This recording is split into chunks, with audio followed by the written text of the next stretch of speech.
So I should screen share, Thomas?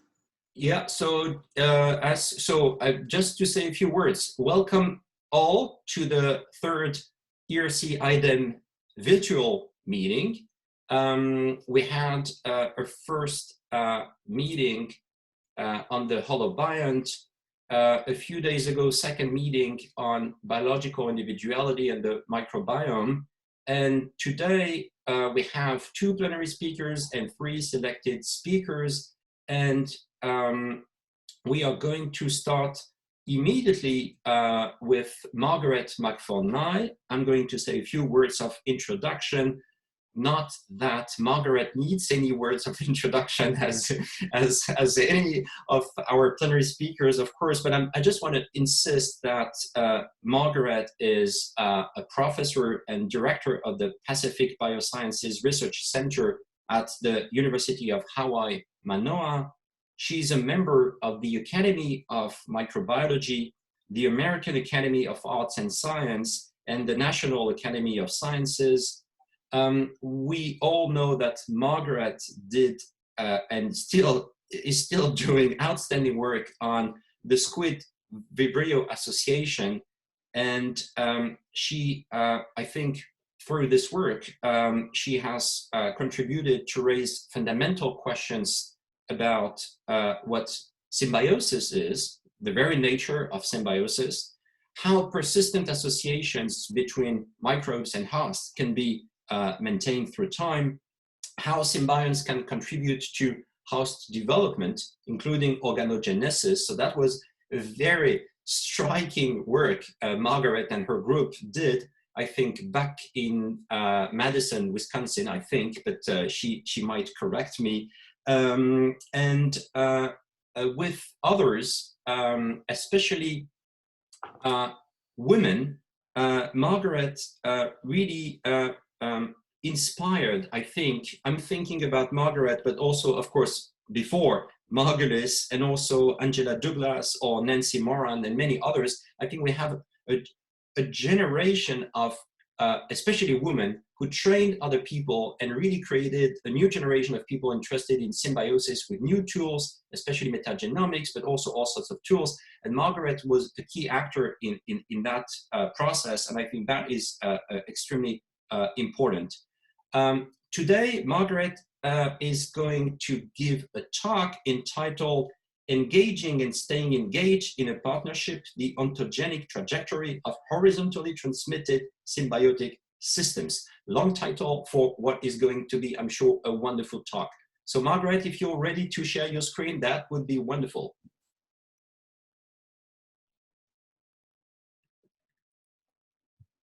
Okay. Perfect. Does that work? Okay.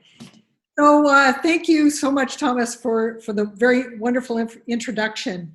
I would have to say that when I realized I would be talking to a lot of philosophers, I got very excited because I was a philosophy minor as an undergraduate, not that I remember that far back, but I really love thinking about the field in general. And so I decided to do a little bait and switch here, and I'm going to talk for quite a bit of my time about some ideas I have about the new biology. And then I'm going to spend some time talking about this beautiful little guy that I've studied for over 30 years now as a model of symbiosis, the squid Vibrio system. So I want to start off. Can you all see this quote? I'm hoping that I can move this. So I happened to be reading a book called Physics and Philosophy by Werner Heisenberg. And the introduction was written by Paul Davis. And in that introduction, he said, true revolutions in science involve more than spectacular discoveries and rapid advances in understanding. They also change the concepts on which the subject is based. Such fundamental transformation took place in physics during the first 30 years of the 20th century, culminating in what was called the golden age of physics. As a result, the physicist's worldview has been radically and irreversibly altered.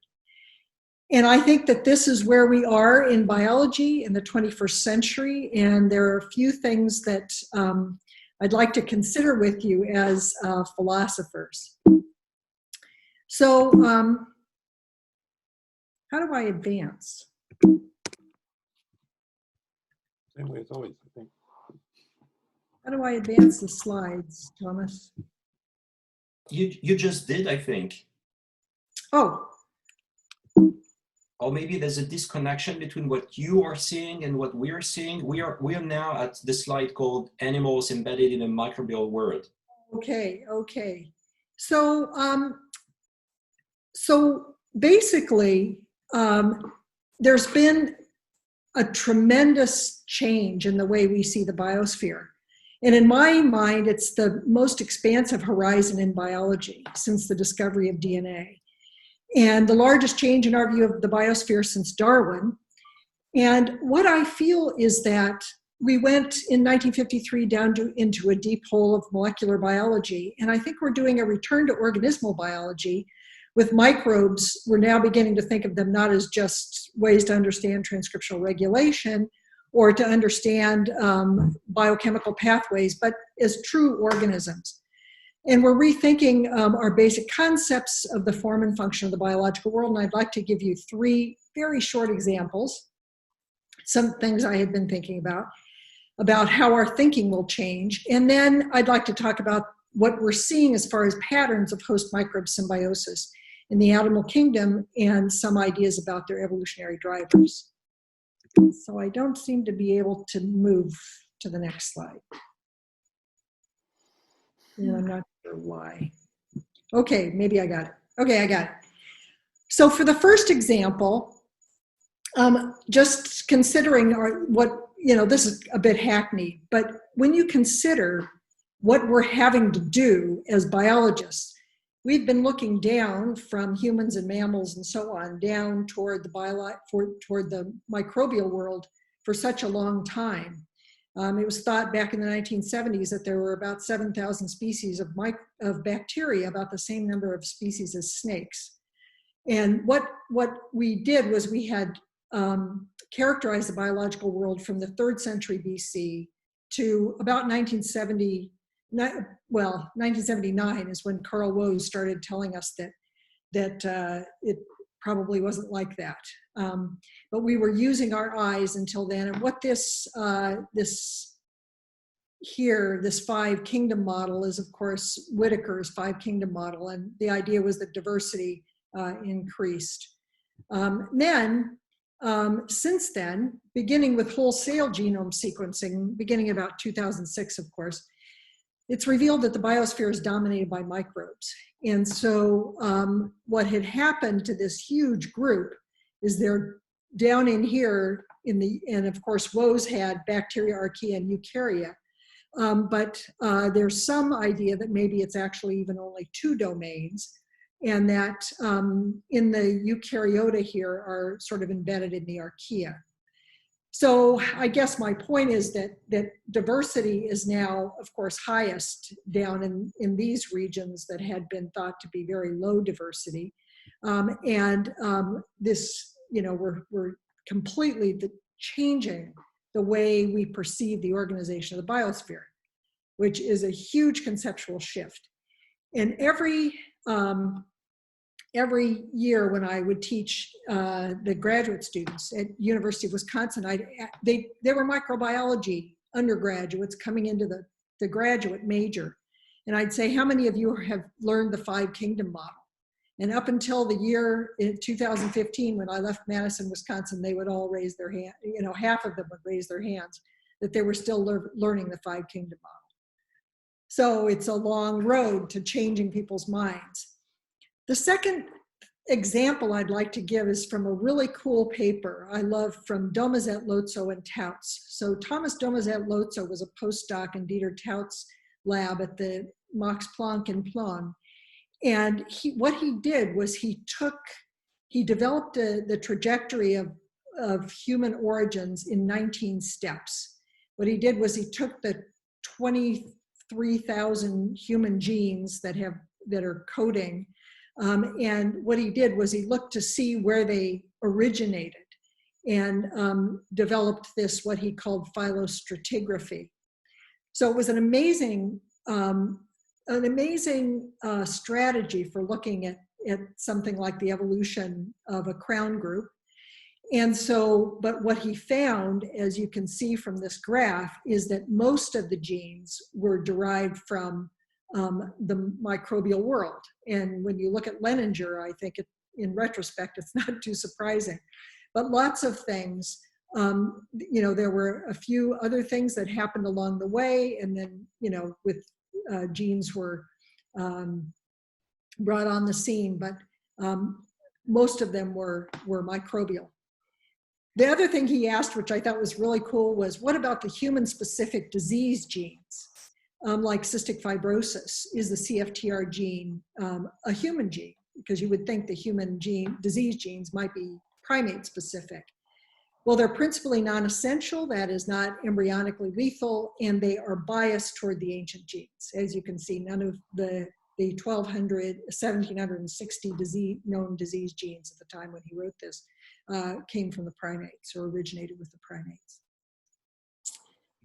So human genome evolved in a strong foundation in microbial evolution. And John, this doesn't even count the viruses and the mobile genetic elements. But the origins of greater than 60% of the human genes trace back to the origin of life and the emergence of the eukaryotic cell here. So I put Pascal Cossart et al.'s beautiful book here. They wrote a book called Cellular Microbiology, talking about how you could understand so much about the behavior of eukaryotic cells by looking at what microbes do to them, how they talk to them, and it's no wonder they communicate, because you know, there's so much shared genetic background. The last example I'd like to give is the form and function of the hierarchy of life, thinking about something. I used to teach this in intro bio every year, the levels of organization. So previous to next-gen sequencing, we had this idea, you know, that there were levels that were physically nested that went from atom to biosphere. And each level was a greater complexity, and between levels there were emergent properties that you couldn't understand the next level by understanding every other level underneath that. That, of course, was controversial. Post next-gen sequencing, and you know, this is something that I generated thinking about this a little bit, because I think that the hierarchy of life as it was didn't quite describe what we now know to be the way things are put together. So you have to think of the holobiont instead. It's a little bit more complicated. So you go from atom to molecule to mobile genetic elements, which are a necessary new level. Rachel Whitaker at University of Illinois told me I had to include that. And then when you begin, you think about the constituents of the microbiome. Now this construct applies to organisms that are that have symbiotic associations. But the analog of an organelle are localized microstructures of a bacterium. The analog of a cell in the host is the bacterial cell, or the archaeal cell. Tissue is the population of bacteria. The organ is the community, and the organ system is the entire microbiome. And so those things are nested together, and are the holobiont, which are then above that, nested holobiont populations, nested holobiont communities, and nested ecosystems, and then the biosphere. So these are this is just throwing something that we have had as a conceptual framework for such a long time, and asking ourselves whether or not, in light of what we know now, if it still applies. So you might consider it revised then. So biology, in my mind, you know, is in this like deer in the headlights situation. And what we have is a series of challenge of integrating new knowledge into our existing concepts. I mean, we have a very strong set of concepts. And one of the things I asked myself is what other conceptual frameworks might be altered by this new thinking, and what longstanding mysteries in biology might be solved. For example, the selection pressure on the evolution of such features as gastrulation. What drove gastrulation in the very first place? And then what drove endothermy? Think of endothermy. I mean, the animal is creating a nice, predictable temperature for the microbes growing in the gut. Now, on the other hand, I mean, I guess the point there is the people who study endothermy have never come up with a really good reason for what drove selection on endothermy. So it's just an idea, and I'll show you why it's wrong in a little while. So what about the patterns of host microbe symbioses? Okay, so the patterns of host microbe symbioses, what I want to focus on is I want to focus on the animals. And what you have the first complex animals just, about 1 billion years ago. But at the Cambrian explosion, all morphospace is determined. That is, all current animal body plans arose. And all the morphological strategies are there. And then about somewhere around 450 million years ago was the water to land transition, which was another big, something that would shape symbiotic associations with a host organism. So the questions here would be what impact might symbiosis have had on this trajectory of animal evolution? In other words, determining the morphospace and how the morphospace was configured, and how has form and function of symbiosis been affected by animal evolution? So, okay, this is a really complex slide, but most of you are likely familiar with this. It just shows the different complexities of organismal systems. So you have animals like sponges at the cellular grade of organization. You get a little bit more complicated. You get tissue grades of organization, diploblastic, and this is what Tom Bosch talked about with Hydra. They're diploblastic. They have an ectoderm and an endoderm. And then you go up to the organ systems. You have complex organ systems, and mesoderm comes in, a third tissue layer. They're triploblastic. And reflected in this complexity, I've got over here on the left-hand side, is you begin with no gut. Every cell is kind of doing its own thing. There's some organization of the body plan, but there's no real gut. Then you go to a blind-ended gut in the cnidarians, and in the radiata tissue grade of organization. Then you go to a gut that has no coelom. And that is a gut where the organism is attached, the gut is attached to the body wall. So the gut can only be a straight tube. But then evolves a coelom. And what that coelom does is it's a space that allows the gut to fold within that, such that, I think we have our small intestine is 30 feet long or something like that. And that's because we're eucoelomate animals. So these have been major milestones in the evolution of animals. And we know that microbes this is one of the major habitats of microbes. So what are the patterns of interaction that associate here? If you look at sponges, they are intracellular and extracellular microbes that associate with all cell types.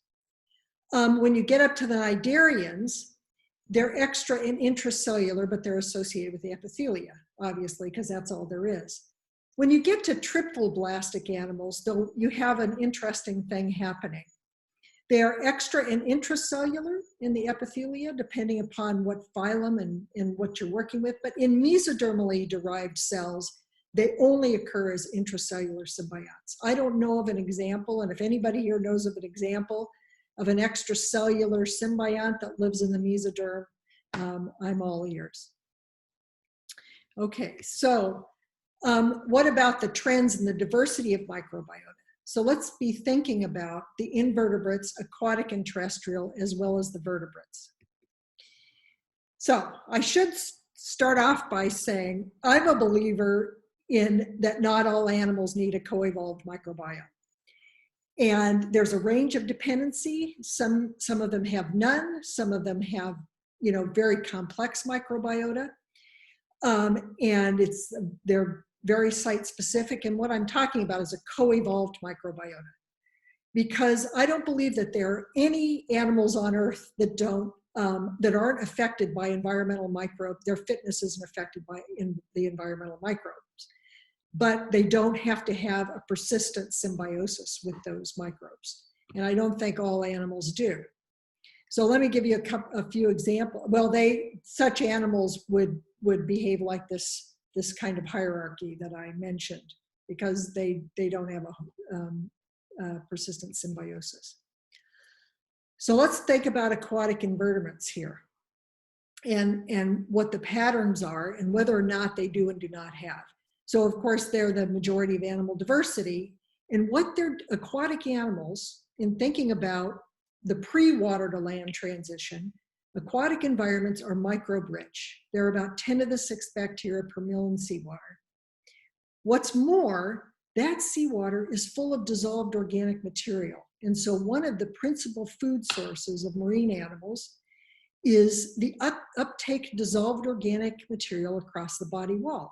Now, why in the world would they want to compete with all those microbes for that for that source of nutrients? So there's a tension there, is my point. So how does symbiote diversity and host morphological strategies in an aquatic environment reflect this backdrop? In other words, it's all about control, really, to prevent unwanted colonization and be able to control and mold the kind of colonization that you're going to have. So in some cases, you ask the question, does symbiote diversity reflect what do we see? And recently, Mike Hadfield's lab did a very exhaustive study on a small marine worm called Hydroides elegans, which is the little tiny white worm that calcifies and creates problems with fouling on ships. And this guy, he did a very exhaustive search, and they don't seem to have any persistent microbiome. My little guy, the guy that I work on, in the males at least, the females are a different story, but the males have a single microbe associated with them, and that is Vibrio fischeri in the light organ. When we looked on all the other organs of the animal, either by SEM or by live dead stain, by confocal, there is nothing fouling this animal. And Ned's lab, my partner Ned, who's the microbiologist, takes the babies and homogenizes them, and everything that's in that homogenate is Vibrio fischeri. The third example I'm going to give is from a paper that was just done, Lutz et al., with Jack Gilbert's group, and this is the cuttlefish. This thing is, a pretty big animal, and it is, if you look anywhere on its body, they looked at every organ and they found 2 phylotypes, and one was a Vibrio associated with the lining of the esophagus, and the other was associated with the gills, and it was a Rickettsioides. And then finally, this is Thomas Bosch's beautiful animal. This is obviously a hydra, and Tom has shown that reproducibly individual to individual, there are somewhere between 8 and 20 plus microbes that they very carefully control with antimicrobial peptides. And if you Tom has beautifully shown that if you take certain ones away, things are no longer in good shape. Okay, so I have to move that. Okay, so there is strong and immune innate control to restrict bacterial colonization to discrete regions. And so there seems to be, Tom has found, we've found, a lot of people have found very, very strong innate immune control. What about terrestrial invertebrates? Well, this is Luis Teixeira, the example Drosophila. Boy, is this controversial. There are people like Luis who will tell you there might be one guy who is persistent. Angela Douglas would say that it's rare day that they have a persistent microbiota.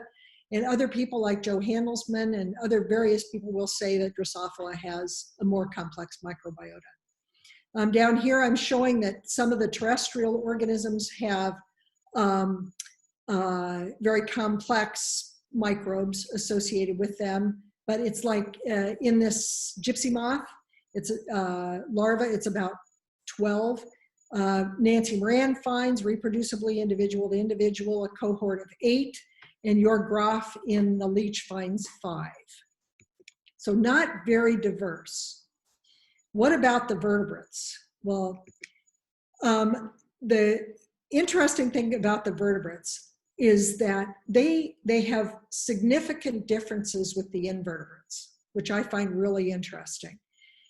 There are no broad examples except pathogens and of course the mitochondria, and one minor player in newts of intracellular bacterial symbionts. It's a rare day in the vertebrates. There's something about the way the vertebrate body plan works and something about vertebrate cells that sanctions intracellular microbial symbionts. Every phylum of invertebrates that's ever been looked at carefully has intracellular symbionts associated with the cells. The other thing that invertebrates don't have is they don't have clonal selection, adaptive immunity, like the vertebrates have this, but the invertebrates don't. And it would seem that everywhere that's been studied, it is a shared-derived character of the vertebrates to be associated with a co-evolved consortium, very complex consortium. So I want to just say a couple of things about the Earth's Microbiome Project here.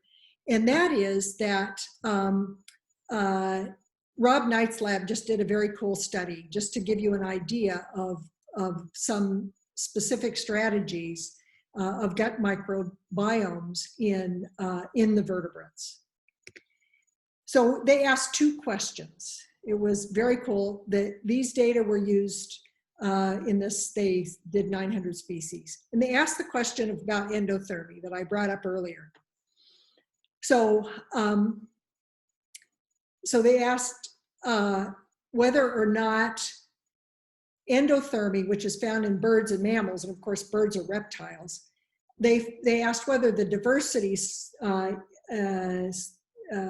supports phylosymbiosis. In other words, if it's the endothermy is related, the microbiome is more similar in the 2 endotherms, or in other words, is the symbiosis correlated with endothermy, or is it correlated with phylosymbiosis? So birds, as it turns out, have microbiota patterns similar to other reptiles. And mammals have a significantly more complex microbiota than reptiles, which was such an interesting finding. So no, it wouldn't seem from these data that endothermy is driven by having a complex microbiota at a constant temperature in birds and mammals. The other thing they asked about was, they said, does diversity support patterns of phylosymbiosis in flight? That is, are chiropteran mammals, or bats, which fly, of course, and birds more similar in microbial diversity, and does that correlate with flight? And the answer was yes, which I found really amazing. Bat microbiomes are more like reptile microbiomes in the phylotypes that they have, as well as the diversity. It's much lower diversity in the bats, very similar to the birds. So that was a very cool thing that I thought they did, one of the patterns. So what are the trends we see thus far? So the patterns where symbiosis are present in animals, extracellular symbionts on epithelia, when they're associated with the mesoderm-derived organisms, typically they're intracellular. In the invertebrates, the patterns that only happen in the invertebrates are intracellular and extracellular on the surfaces of epithelia. But as I mentioned, in some of them, the surfaces are microbe-free. Intracellular symbionts can occur in the mesoderm in tissues and organs. In the jawed vertebrates, there don't seem to be any intracellular bacteria except mitochondria and pathogens, and there's a shared derived consortium. Under strong control of the interplay between the innate and adaptive immune systems, which is obviously the adaptive is not present, that clonal selection is not present in the inverts. So with the new biology then, the true revolutions in science, of course I'm perverting his quote, but are more, involve more than spectacular discoveries and rapid advances in understanding. They also change the concepts on which the subject is based. Such fundamental transformation is now taking place in biology in the first years of the 20th century. As a result of biologists' worldview will be radically and irreversibly altered, in my opinion. The directions going forward, I feel like this is a time when we should question our long-held premises about absolutely everything, and we should integrate this new knowledge into pre-existing information and develop this vast horizon. And I think we need philosophers to do that. So I'm very happy to be with this group.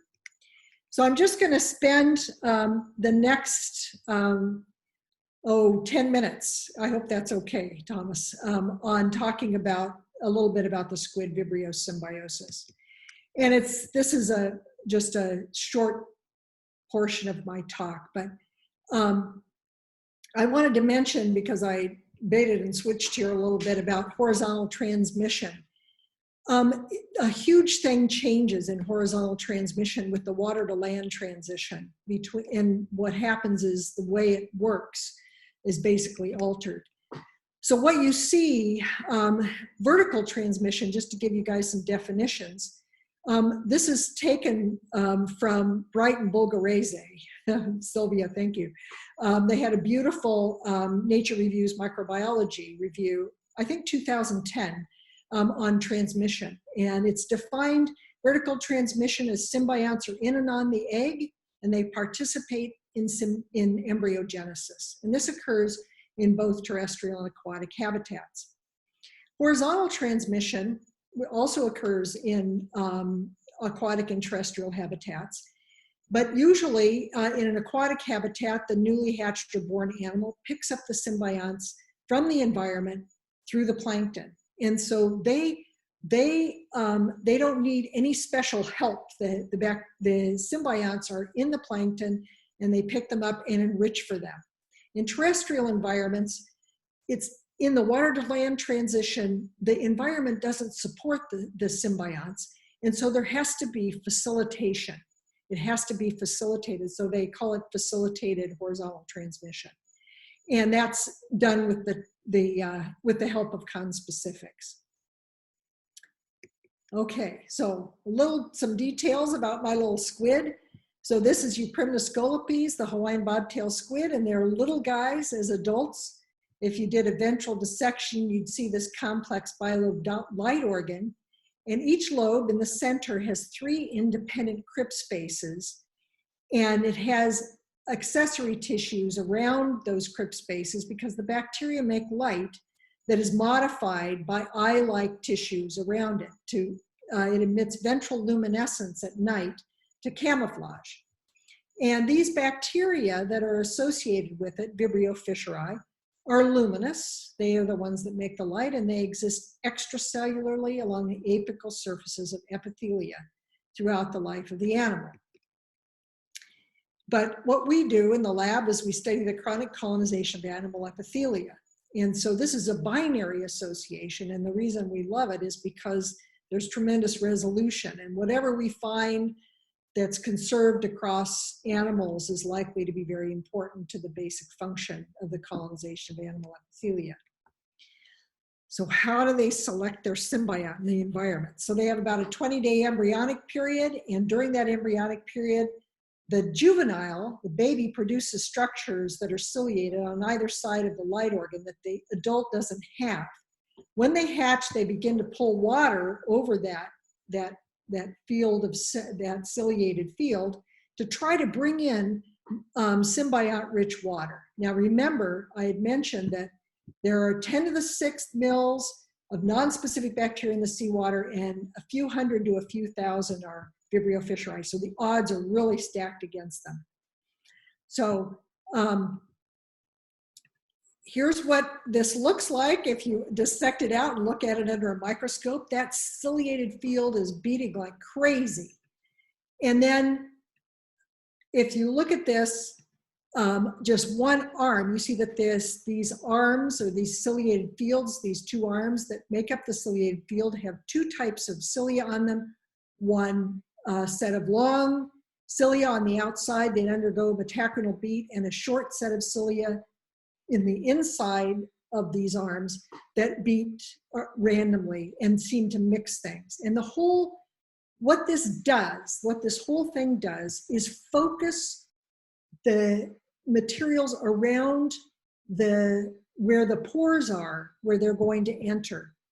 And this is a physical selection. They select for 2 micron particles, and they also select biochemically for materials that the animal secretes a cocktail, which would seem that only Vibrio fischeri can withstand. What they do after about 3 hours, they gather and gather and gather into aggregates right above the pores, and then with a signal, and that signal turns out to be a chitobiose gradient, which Vibrio fischeri chemotaxis toward, they enter into the light organ tissues. What they do, here's the surface and here's the inside. Here are the 3 pores. There are these 3, also in the babies, there are these 3 independent crypts that get colonized, and it's the crypt spaces that get colonized. And I want you to pay particular attention to this area right here. So what happens is the bacteria go into the pore, down the duct, into an antechamber, and on average, a single Vibrio fischeri gets through this bottleneck and grows out.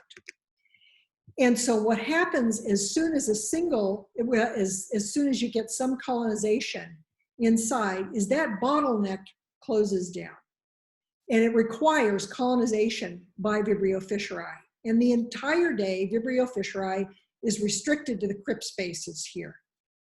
And so you can see that this is only 100 microns that the bacteria have gone, and they go through actually 5 separate biochemical biogeographic regions.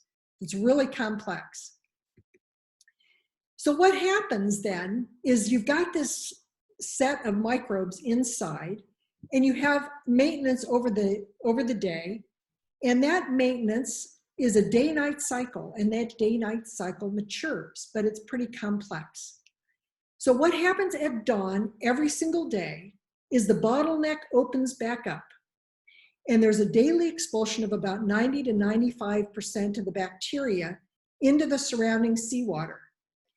And then shortly thereafter, that grows up, and then they go into growth stasis. In the juveniles, when they're younger than 3 weeks, in the juveniles, the bacteria feed on amino acids, which is a pH neutral aerobic respiration that's going on. What happens is during the day, the only thing that vacillates is the control of oxygen to the growing culture of bacteria, and they're kept dim during the day, and then they get brighter at night. And there are lots of blood vessels around here, which is going to be important.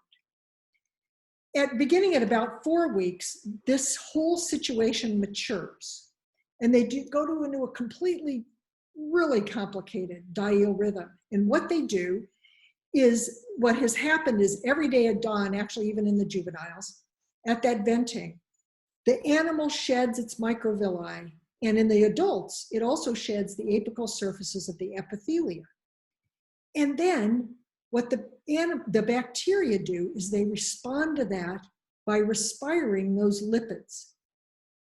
As soon as the animal repolarizes its epithelia and those lipids are used up, the animal traffics hemocytes that contain huge stores of chitin into the crypt spaces, and those hemocytes dump chitin. And that chitin is metabolized by aerobic fermentation. What this does is it drives the pH of the environment down. So they do this the adults do this anaerobic respiration, aerobic fermentation, anaerobic respiration. They have high pH, low pH, high pH, low pH over the day-night cycle. How is this controlled? It's controlled in the adults by the cycling of an immune protein called macrophage migration inhibitory factor, which, as its name suggests, it inhibits macrophage trafficking. So if you look at these are confocals of the crypt space, and the bacteria are green, and the MIF is purple. And you can see that in the morning, MIF is really high. And so it's keeping those hemocytes from migrating into there and dumping that chitin. So the animal can do this anaerobic respiration of lipids. Then at night, MIF levels go way down in the evening and through the night, such that the hemocytes traffic into the crypt spaces. They're actually chemotaxed toward short chain fatty acids that the bacteria are making, and they dump their chitin, and there's anaerobic respiration that happens. So this is a repurposing of a cytokine that drives the nutrient provision. Okay, so that's telling you that the establishment, development, and maintenance of even a binary association is highly complex. So there's a huge, actually there's obviously 30 years to this story. So there's a lot to it, but I just wanted to give you a little bit of the flavor of how complex such a situation can be. So with that, I'm going to stop and take questions and say mahalo nui loa.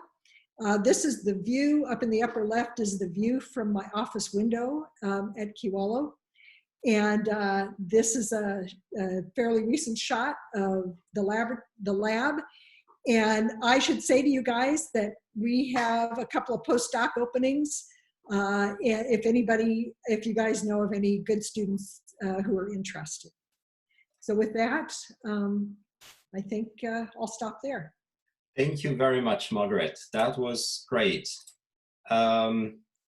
Okay, so I think that I've already seen one hand for the little.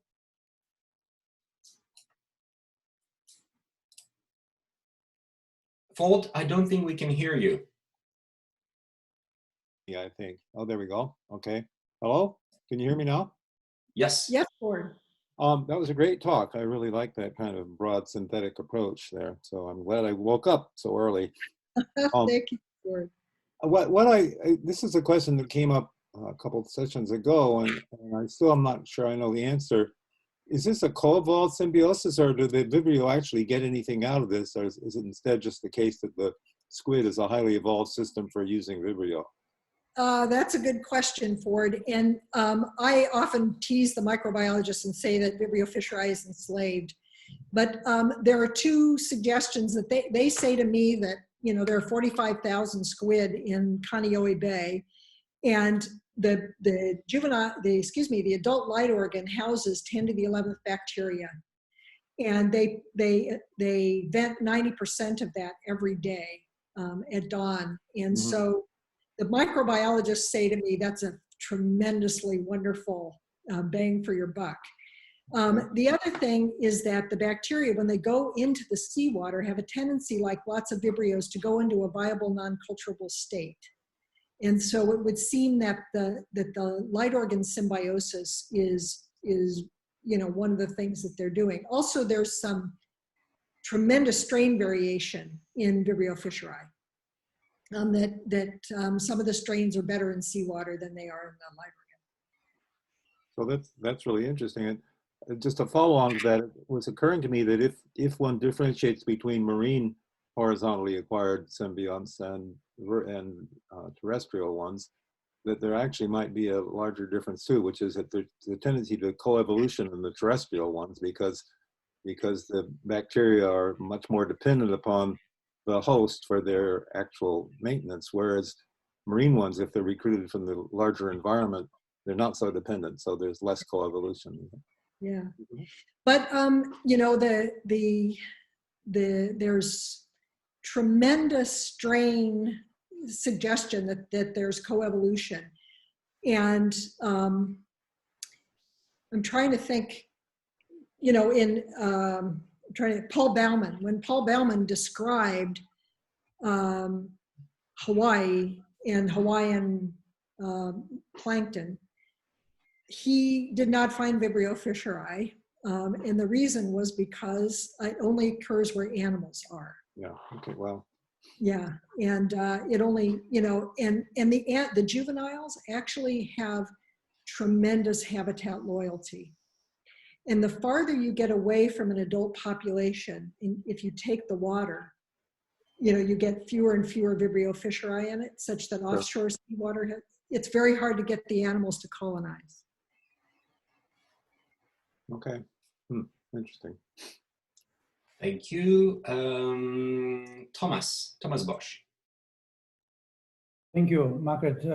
Wonderful talk, as always. Coming back to your, I have a comment to Fort, and coming back to your first part. Very briefly to Fort. Interestingly enough, that we have published last year, there's a tremendous difference between marine and terrestrial organisms in the composition of the microbiome and in the diversity of the microbiome. Terrestrial microbiome gets much less diverse than a marine microbiome. So again, one of these many correlations where we really don't know the causation. And that brings me back to Margaret's first point. I think the million-dollar question in the field is, of course, the role of microbes in speciation, in morphogenesis, and you mentioned all these key features of becoming an animal, of gastrulation, of forming a gut. I could extend that on behavior. All that is somehow, in many cases, and you are completely right, and I agree, and we had an exchange about that, all what cares is the strict co-evolved symbiosis and not just the random coming in and getting out. But microbes were first, but were microbes the drivers of these morphogenetic events? Would it be possible to make a gut without microbes? Would it be possible to make development, patterning without microbes? And I think we have to find ways how to answer that. It's interesting, Thomas, because I think, like in the case of Vibrio fischeri, or let's say the case of the human gut, we know that, it's, for all intents and purposes, the embryogenesis of the gut happens in the absence of microbes. But we also know that there has been selection pressure over evolutionary time to produce receptors and various things, and we know that the communities of microbes go through a stereotypical succession, at least in mammals, and this is something that has been selected for over evolutionary time. And so during embryogenesis, even though you don't have microbes there, the selection has occurred on embryogenesis for certain features.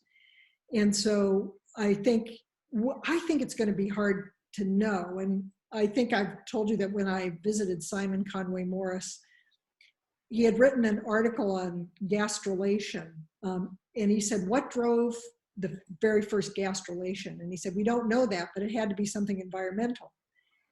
And so when after reading that, I visited him and I said, well, you know, developmental biologists always think about temperature and pressure and salinity and whatever, abiotic force. Well, what about the biotic forces? What about the viruses? What about the bacteria? What was their role in driving these things? And he just looked at me. He said, I don't think we've thought about that. And so you're right, the bacteria were there and abundant. And that was the backdrop in which animals evolved. To extend that, and then I stop. I mean, we have one example from Karen Guyemin's work, early work in zebrafish larvae, that they cannot, in the absence of microbes, they cannot make complete terminal differentiation of the gut epithelium. And you can rescue that defect by adding back bacteria. So that's a pretty strong case. The question is how general is that, etc. But I think that is something we have to think about when we want to make an argument on that. Thank you very much. Yeah, that certainly extends up to mammals with Jeffrey Gordon's work on receptors. One final question by Tyler. Hi, thanks. I have a worry about a bit of rhetoric at the end of the talk. You said something like, I don't mean rhetoric in any kind of negative way, by the way, I don't know. It's okay. At the end you said something like, look how complex things can be even in the case of a binary symbiosis, with the implication being that if the symbiosis weren't binary, then it could be much more complex. But I think the first part, sorry, just the tension is that the first part of your talk showed that a lot of the cases where there were more symbionts involved weren't actually more complex cases. Yours seemed more complex. I get, yeah, Tyler, what I meant by more complex is having larger numbers of phylotypes of microbes associated with you. One of the reasons why we've loved studying this natural binary system is that we know exactly who's doing what. And when you get more than one, or you get even a few, it's hard to pull that apart. There will be in every model system, just as there were in developmental models, there will be things for which binary systems are weird. I mean, you know, they don't apply to many, if not most, of the symbiotic systems out there.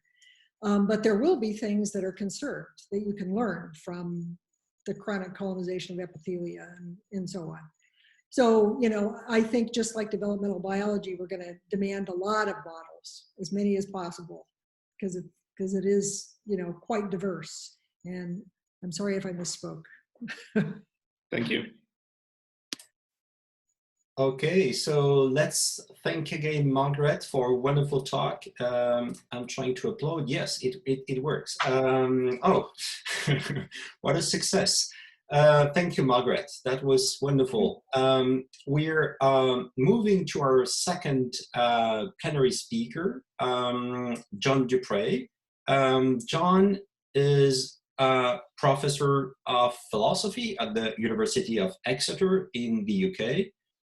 Where he's the director of IDEM, the Center for the Study of Life Sciences. John is one of the most prominent philosophers of science internationally, with a main focus on philosophy of biology. John was at Stanford for several years, where he was the founder of the Stanford School in Philosophy with Nancy Cartwright and others. John is the president-elect of the Philosophy of Science Association, so the International Association in Philosophy of Science. He will be president starting from next year. He was president of the British Society for Philosophy of Science from 2011 to 2013. He's a fellow of the American Association for the Advancement of Science. He's also an honorary international member of the American Academy of Arts and Science. John is the author of so many papers and books that I'm going just to mention two of them, two which, among others, have been extremely influential in philosophy of science and science as well. One is The Disorder of Things, 1993, where John suggests this great idea of promiscuous realism.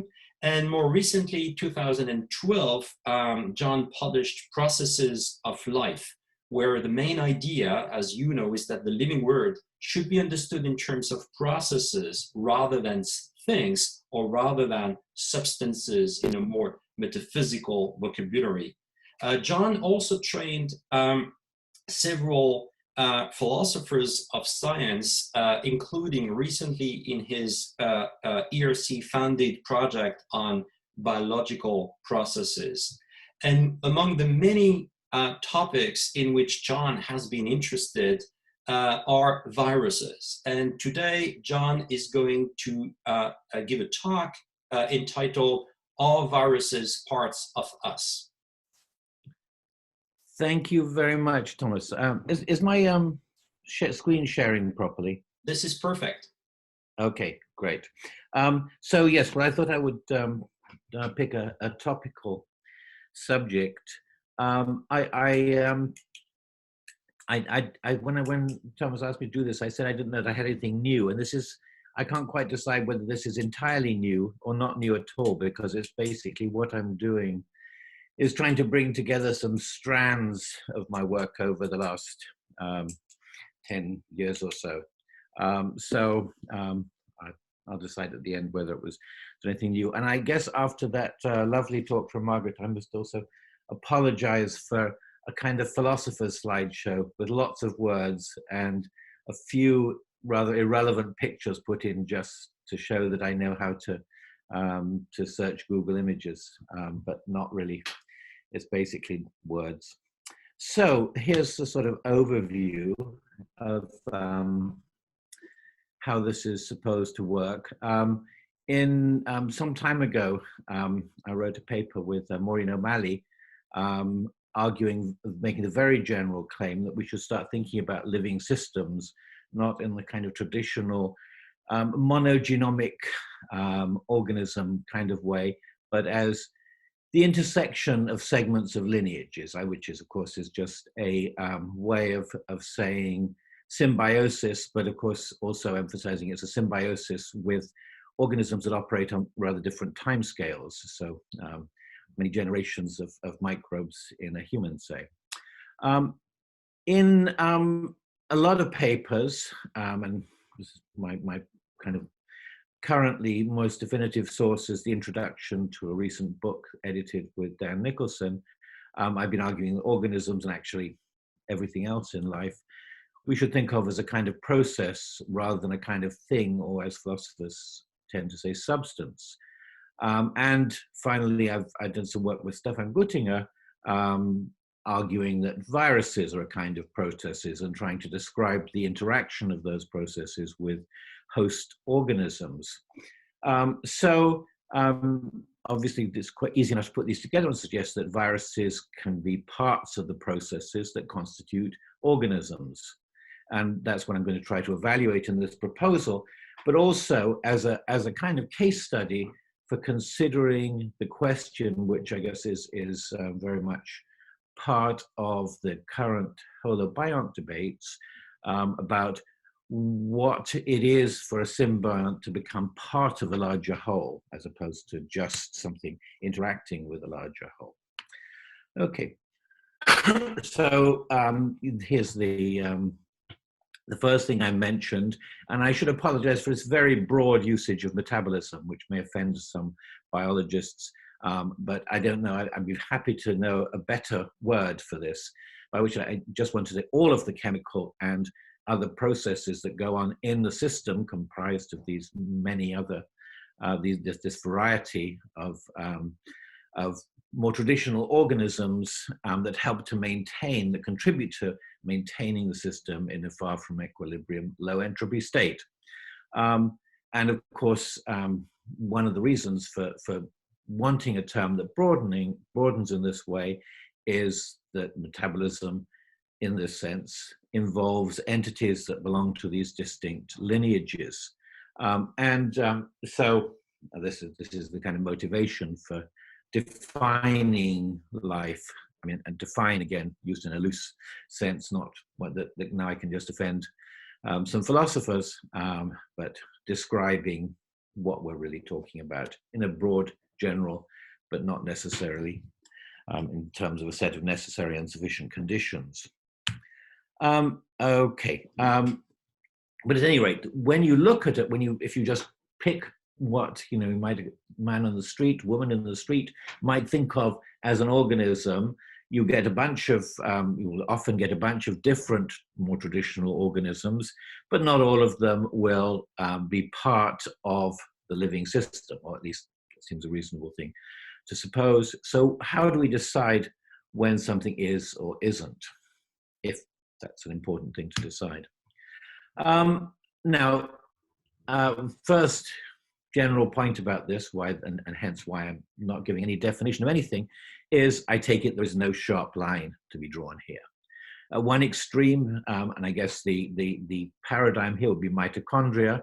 We know these have a different history from the strictly traditionally human genome, but as now, I guess, pretty much everyone agrees that the mitochondria are part of the organism in which they reside, not some passing transient guests. And some of the well-known insect systems with strictly vertical transmission and indeed life of the bacterium inside the cell of the host organism, pretty plausibly similar cases.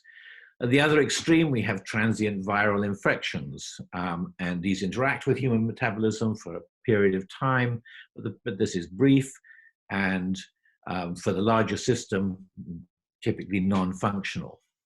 So both of these are factors that would mitigate against counting the viral infection as part of the whole. And when I talk, just a sort of reminder, when I talk about the length of time of the intersection, of course, I'm talking about the lineage segment, not the organism. So I don't mean it's not a very short time, because, say, a bacterium only lives a very short time if the bacterium has descendants that continue in the organism. Similarly, the virus. Okay. What should follows? What immediately from the kind of vagueness and blurriness of these boundaries? One thing that I think is very important here is that there are different ways of drawing the boundaries. So it really isn't. I'm not looking for a criterion such that you can say of any two lineage segments, are they or are they not part of the same system? And I've actually given the name to this thesis, which is promiscuous individualism, and it's a rather odd name, but those of you who don't know, it's basically an adaptation of, as Thomas mentioned, the promiscuous realism I defended over 25 years ago about kinds. And one important parallel is here is just as I wasn't trying to argue in the past that there are no kinds at all and we can draw the boundaries wherever we like between different things. The problem is there are too many boundaries. So there are different ways, cross-cutting ways of dividing individuals into kinds, because there are lots of different discontinuities. And it seems to me the same is true of dividing confluences of organisms into systems that we might now, the words individual and organism, I hope to try and keep clear by context, but it's obviously a terrible mess in this discussion. The problem is that if I look at a system which I might think of as an organism, I might think of a lot of organisms, there are lots and lots of discontinuities that you can find. So that you could draw a mammalian system, imagining it to end on the surface of the human cells in the gut. You also might want to include the microbes that live within the gut. These are two different boundaries that might have you might draw for different reasons. and as I say, so evolutionarily, you might, for some purposes, want a model in which nothing is part of the lineage but the traditionally human cells. But for lots of physiological purposes, this will not work well. Okay.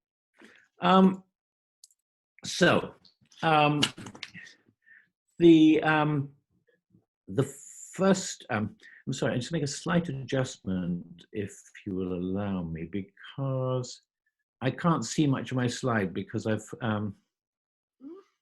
apologies for, okay, I'll manage. I think I should have had it, I've got it full screen, which is making it slightly awkward for me to see it, but I'll manage. I want to talk about some various ways in which, oh, sorry, making messes. Okay, some ways in which viruses can interact with animals in this case and their metabolism. And one, the most familiar to everybody, of course, is that they can kill an animal or make it sick, and do so by using the cells of the animal for replicating itself and often destroying those cells at the same time. Is this part of the overall metabolism? Well, when I introduced the term in this rather novel way, I suppose I said metabolism names the chemical and other processes that maintain living systems in far from equilibrium, low interface, in which case purely harmful viruses aren't part of the intersecting metabolism. But another distinction that is again quite hard to draw, let's say those so one reason that it's hard to decide whether a virus is purely harmful is that viruses and indeed bacteria will often do different things at different times within a system. So one case that's fairly well known now is that herpes viruses, which of course are mostly familiar as causing lesions on the skin in a way that very few people would want, continue in the human system or other mammalian, and probably not just mammalian, systems in a latent state that of course is not entirely good because it can emerge in later reinfections, but also appears to have the ability to stimulate the immune system and provide some protection against some other kinds of microbial infections. And in doing so, it seems that the viral genome has become part of the stabilizing activities of the system, hence on the definition I suggested at the start, part of the overall metabolism. And of course, the herpes viruses can switch between these states and reappear in unpleasant ways. So there is no simple answer to the question whether a latent herpes virus infection is a good thing or a bad thing for the system. A third way in which possibly viruses can interact with the overall metabolism is actually, I maybe should have said, that most of the viruses that live in an animal are actually phages, that's to say viruses that live on bacterial cells, and it's argued that these may well be regulators of bacterial populations. And one argument that's put for this is that these phages don't follow cyclical patterns, as you might expect in the classic Locke-Volterra models, very simplistically illustrated below, but actually are fairly stable. So they may be, rather than predators that just live on our symbiotic bacteria, they may be symbionts regulating bacteria numbers, or in some sense, both. Similarly to this, phages are found to concentrate on mucous membranes, and it seems plausible that one thing they're doing there is actually providing a defense against pathological bacteria. So onwards. One final suggestion, and I'm sure that there may well be others, for the function of viruses within larger metabolisms is as stores or vehicles for mobile genetic elements. This is opens up, I think, just a fascinating area, which I can't begin to go into in any detail, but of course, lateral gene transfer has been much discussed lately with regard to its evolutionary significance, and probably less so with regard to functional significance in physiological timescales. But just the awareness of the potential scale of, the actual existence of large amounts of lateral flow of DNA seems to suggest that we should at least be very alert to the potential importance of this at these much smaller timescales. Okay, so just some thoughts about ways, that have been discussed for thinking of viruses as functional parts of the system, and just bearing in mind just what they are, the commonest components. And I just turn to some slightly more philosophical questions that arise in this context. So let me just, I guess, for those who are not familiar with this topic, say a very little bit about the kind of process ontology that I've been arguing for quite a while now. What I mostly mean is that we should pay more attention to the fact that biological systems in general, and what we think of as organisms in particular, don't just carry on existing because nothing happens to stop it. I think sometimes, when you see people talking about curing aging, it's somehow a bit as if if we could just figure out what happened to something that made it age, we could put a stop to it and we carry on just the same forever. But of course, organisms are not like that. They work extraordinarily hard to persist, and if nothing happens, they die.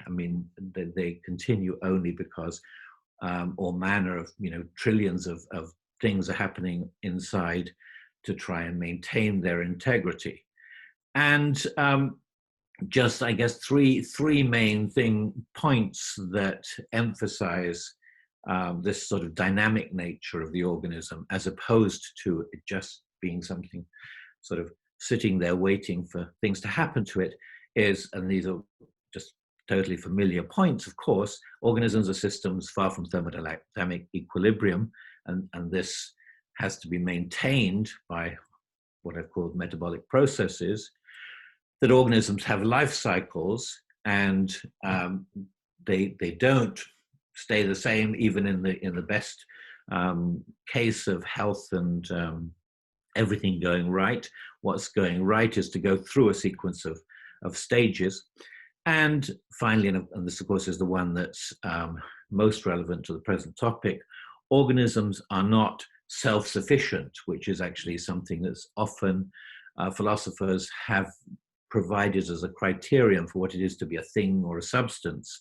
Something, it's the ability to persist on your own without help from anything else. But of course, we know that organisms are nothing like that, that they maintain themselves through multiple interactions with other organisms, some of which is the topic of this talk, we may think the interactions are so close that they're actually become, the other organisms become part of them.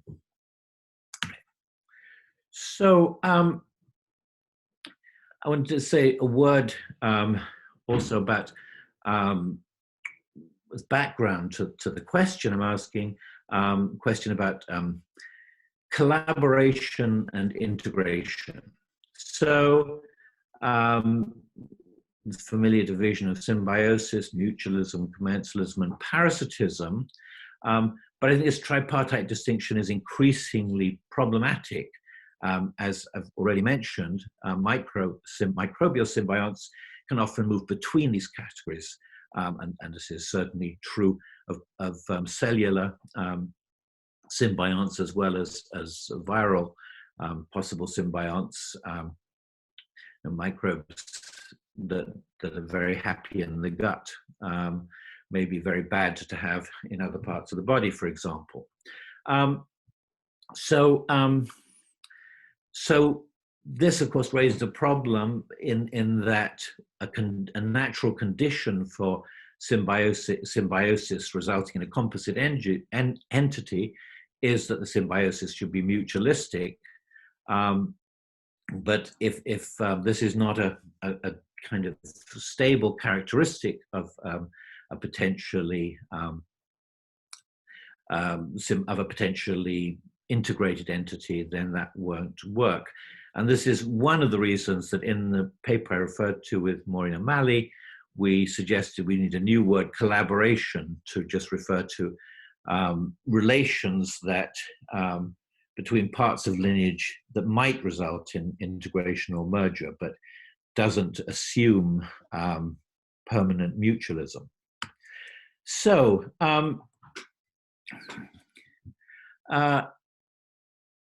this is really just summarizing where we are, that where I'm so far in the talk. This view of metabolic intersection between lineages, I think, has to be understood in the context of a process ontology, and in which the organism is a partly stable structure consequent on the interactions of various lineage processes. Okay, so the question then finally that I want to, certainly I don't think answer, but at least offer some thoughts about, when is an interaction between processes a merger? And here are some examples just to kind of clarify our thoughts. So a lion intersects with a gazelle and eats it. Now, I mean, this is perhaps a kind of merger because the gazelle stuff becomes part of the lion, but big problem as far as the current topic is that the gazelle process no longer exists after the interaction. Second case, a human catches a cold and recovers. The human process continues. The flow of virus moves on and may well intersect with other humans. So in this case, taking a virus, as I do, to be a flow through host organisms rather than an entity interacting with it, both of these continue, but neither is much affected by the other. The virus admittedly needs interactions with humans or other animals to continue to exist at all, but there's no kind of human cold sort of integration that seems to have any particular interest. Third case, and this is one I've referred to already, the human encounters a herpes virus, has an acute infection, but then is followed by a stable, possibly mutually beneficial symbiosis. And then final case, which is one that is uncontroversially considered a case of merger or integration. An ancestral prokaryote engulfs another to create an ancestral eukaryote. So the difficult cases are going to lie between the second and the third. Well, actually the second and the fourth, because the third is a kind of is a case we'd like to resolve. So I apologize for that. I should have said between 2 and 4. So looking at cases 2 and 3 to try and see what we might want to say about 2, it might be helpful to look at this, this picture of viral infection from Skip Virgin, who, and in particular, this kind of decision point where the interaction between the virus and the host either leads to recovery, or at least ends, and I guess I'm not quite sure where death of the host fits into this, but I think there's recovery. The host reestablishes itself in the way it was prior to the viral interaction, or becomes some kind of chronic infection. And the chronic infection, of course, as I've emphasized, can be thought of as something that becomes functional for the overall system. But there's a really, I think, a really crucial issue here that I'm only going to raise because I don't know quite what to say about it.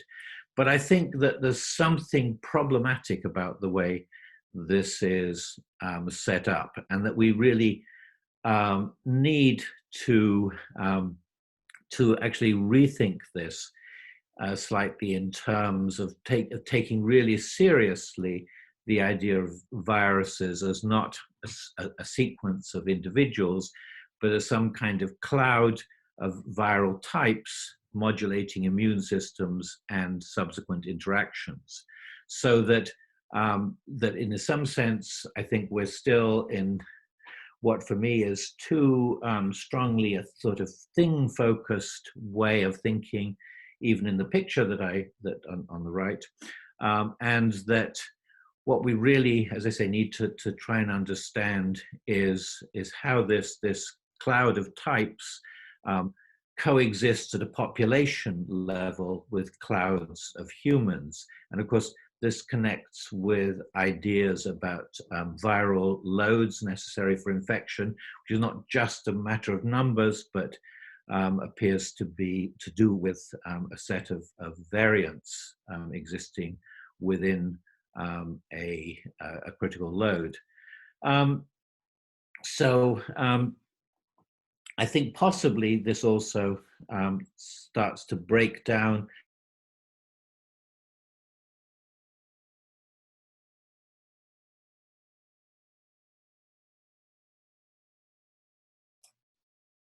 John, I don't think we can hear you.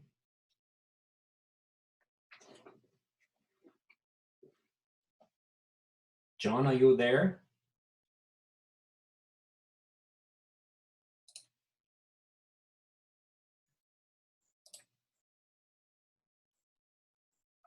I can see some of you guys, so it seems that things are working. Oh, Frozen for me also. okay. The connection was not good.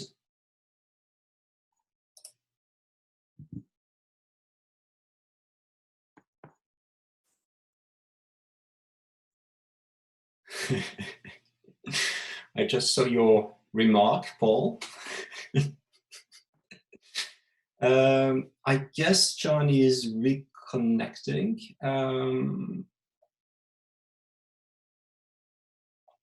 We hope.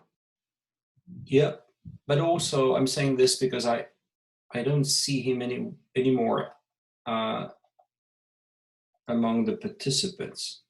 Yeah. Oh, hello. You're back, John. Yes. Do you know what happened? Did something happen your end or my end? I think it's on your end because Zoom was saying for several minutes that your connection was not very good. And it's still not perfect, I must say, because there are some interruptions but it was fine overall. So I did not interrupt you. So I think we should start again. If this is, I mean, resume, not start again. I'm not going to start again. No, that would be okay. Let's see if I can work out how to get this back. Oh, sorry.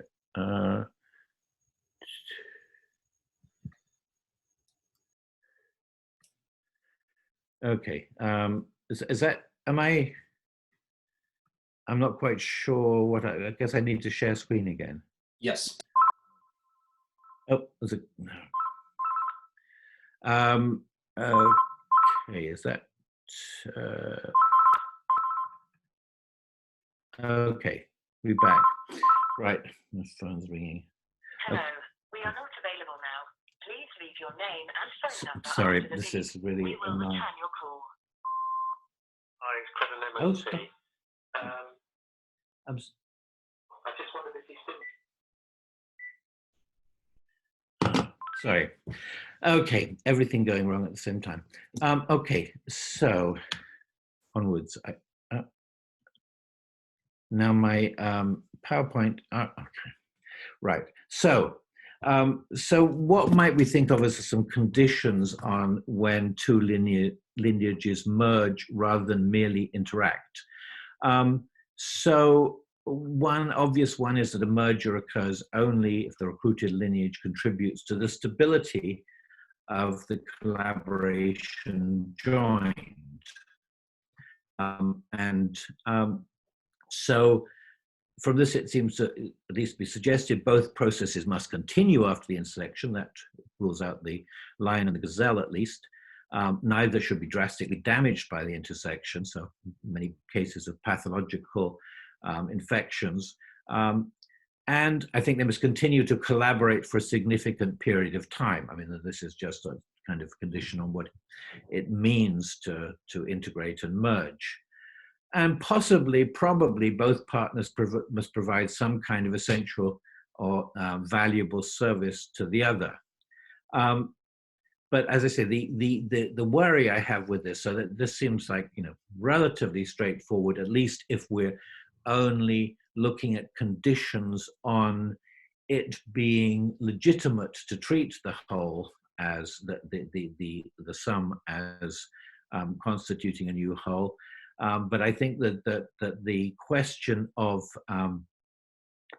mergers actually being between lineages at a population level rather than fully instantiated in individual organisms is a complicating factor that I'd at least like to think a good deal more about. So looking finally at the implications for viral mergers, certainly it does seem that the conditions that prior to that more complicated proviso can be met in several of the cases mentioned.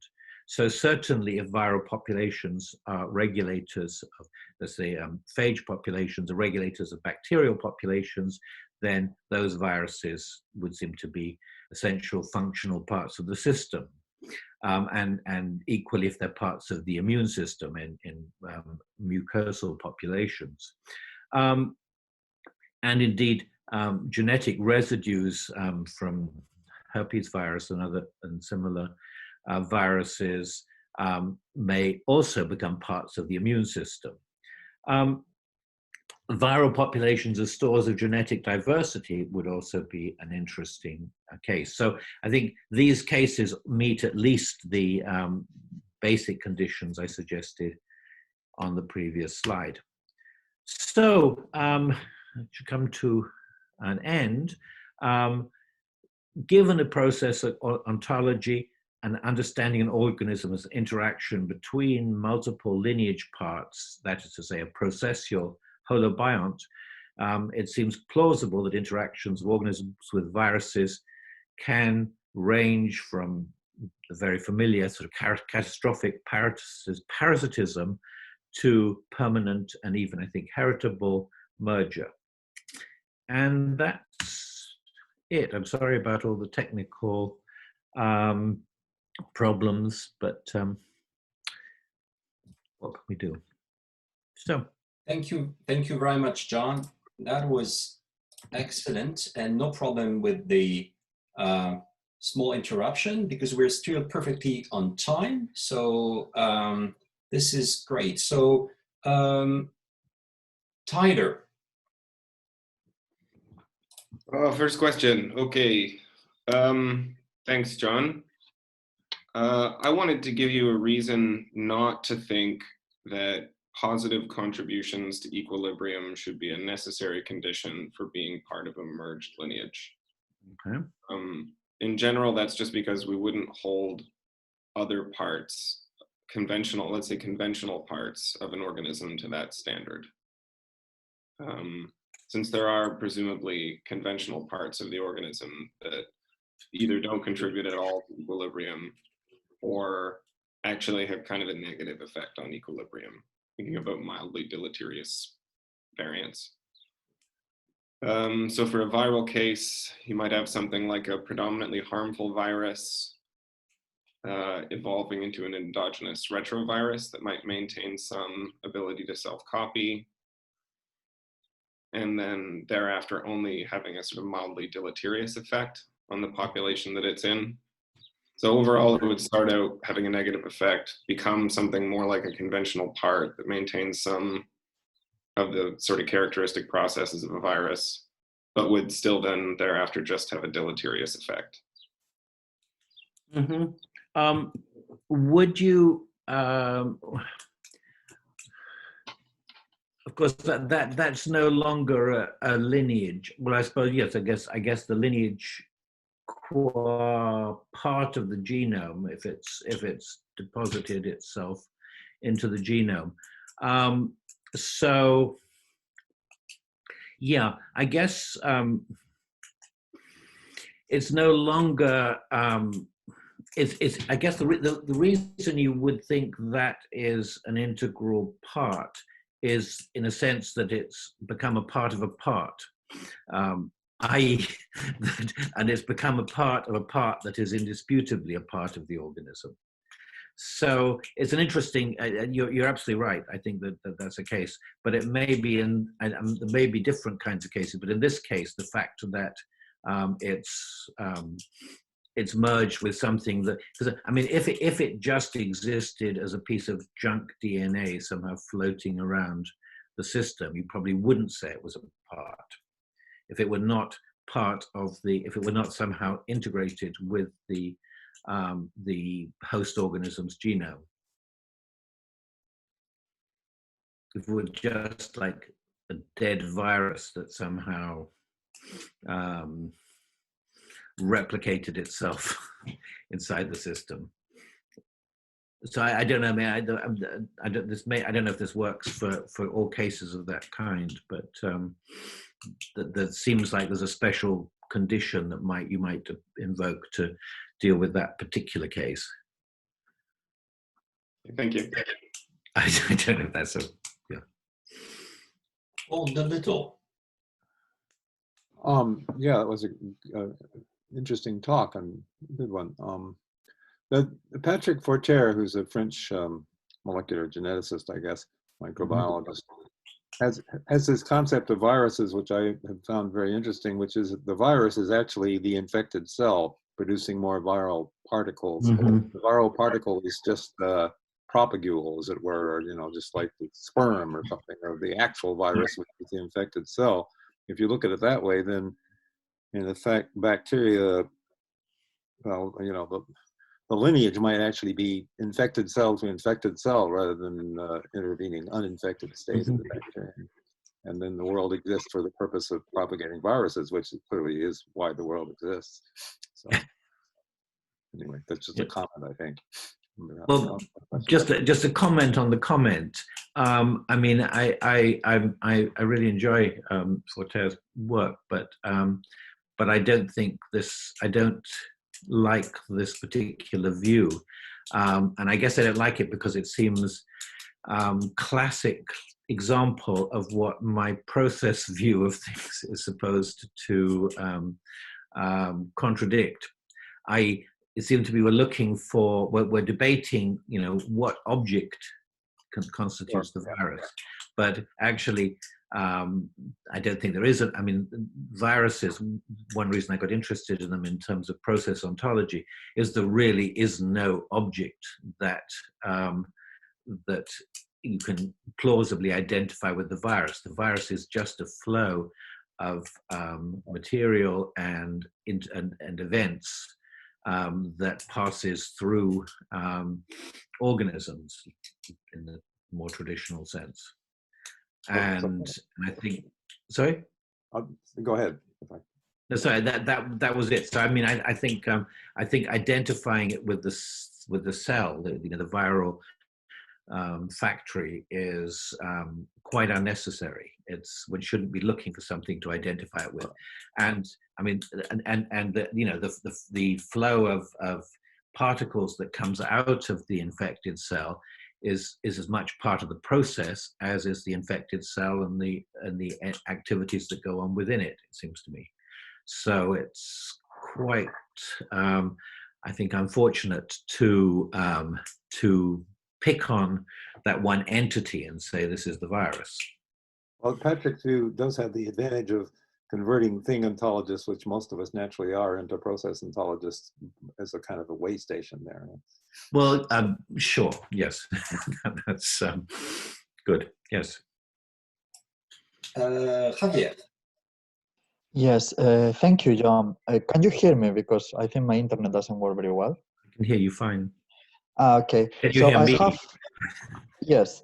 Yeah, I really enjoyed the talk, and I have a little, let's say, comment on the part where you talk about the two populations of lineages in the case of the virus and the host, because especially because of the production times, right? Viruses replicate much more quickly than the organisms that they infect. So I would suggest some caution on that time, because what seems to be at the same scale as the virus are in many hosts the somatic cells, but that's not the lineage of the animal or plant or whatever they infect.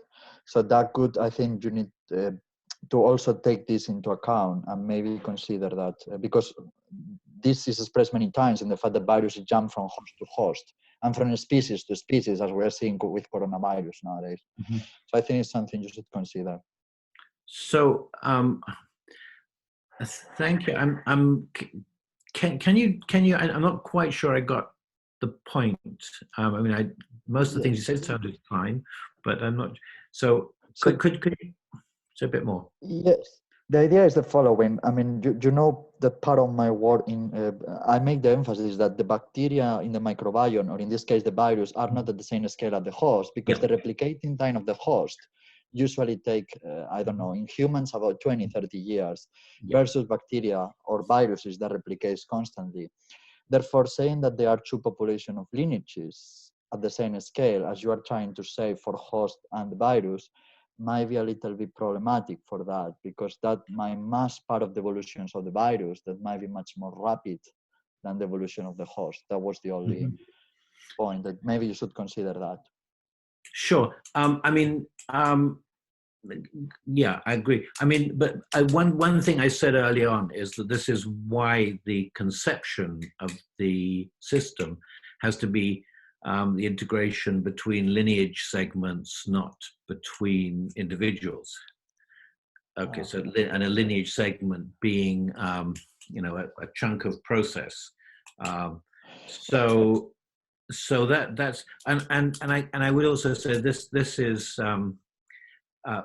that's part of the answer, but it's probably not enough of an answer, and it's partly that this is getting me interested in this population level argument, which I can't really formulate now, but I'm working on it. Okay, thank you. We have a question by Paul Griffiths. Hi, John. Lovely talk. Thank you. So I still haven't really come to terms with your focus on lineages, but I was sort of looking at various of the points that you made. Two things kind of struck me, sort of building on the talk I gave last week. So one is, it's really hard to, if you're going to be a process ontologist, you've got to switch your focus consistently to events, right? I mean, processes consist of events, they don't consist of things. And so the real question, you know, it's really hard to stop thinking in terms of, is this thing part of that thing? And instead to focus on, there's an event, right? And then you immediately start talking about, well, that's the event where this thing influences that thing. But you've already got confused at that point, right? Something happens, okay? And you want to associate that with a string of happenings here and a string of happenings there, which intersect at that happening. And so the kind of perspective I was trying to push last week was to look at the interests of a recurrent string of happenings, and to look at events as sites of contestation. So, you know, if a particular molecule is produced in a particular place at a particular time, is that benefiting the series of events that we would identify as the life cycle of the host, or the series of events that we would identify as the life cycle of a single virus? That's kind of the perspective. I'm not sure how that integrates with your perspective lineages, but I still think there's a little way to go to consistently focus on, it's all about events.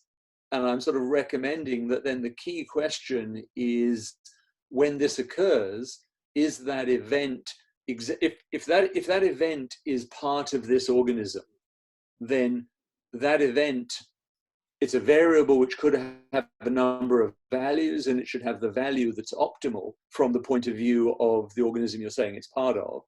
And of course, if it's not optimal, then it's an overlapping. So again, recommending that, well, this event can be shared between several individual processes, and it's a site of contestation. So sure, it's part of me, sure, it's part of you, but like you know, implantation of the placenta, we don't quite agree on what it should be. I think you can get even more processy. The more processy you get, the more the difficulties hopefully will go away. Yeah, I mean, I like all the philosophical background to that, and the reminders that we've really got to you know, be serious about this, and not fall into thing-like questions. I'm not quite sure I want to buy the contestation thing all the way, because I worry about I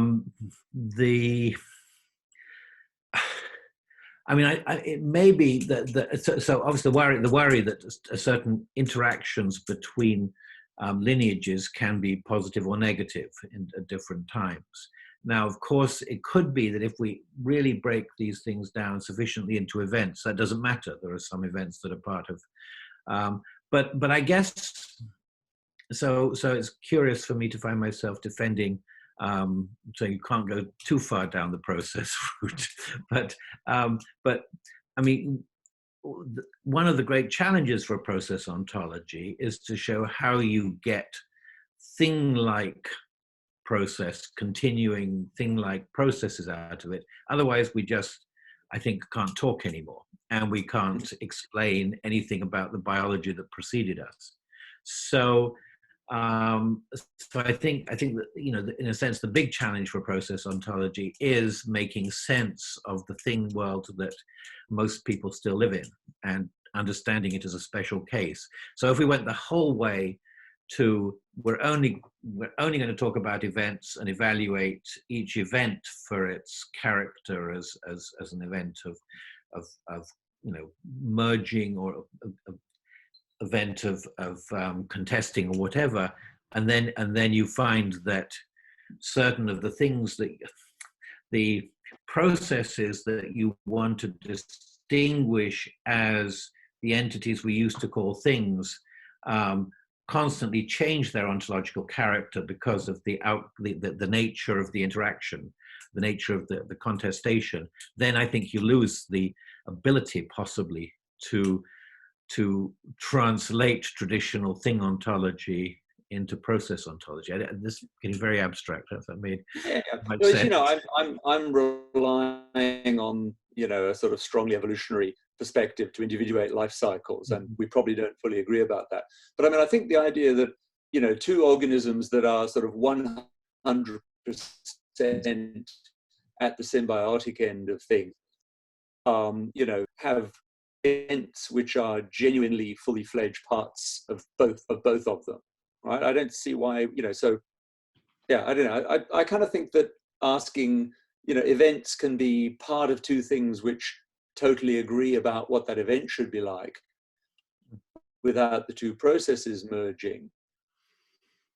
And I was talking about last week in terms of the difference between the trade-offs between events in a single life cycle and have this other problem, which is we know how to talk about that rather precisely from a gene center perspective. We don't know how to talk about it equally precisely from a kind of full-on, developmental systems perspective.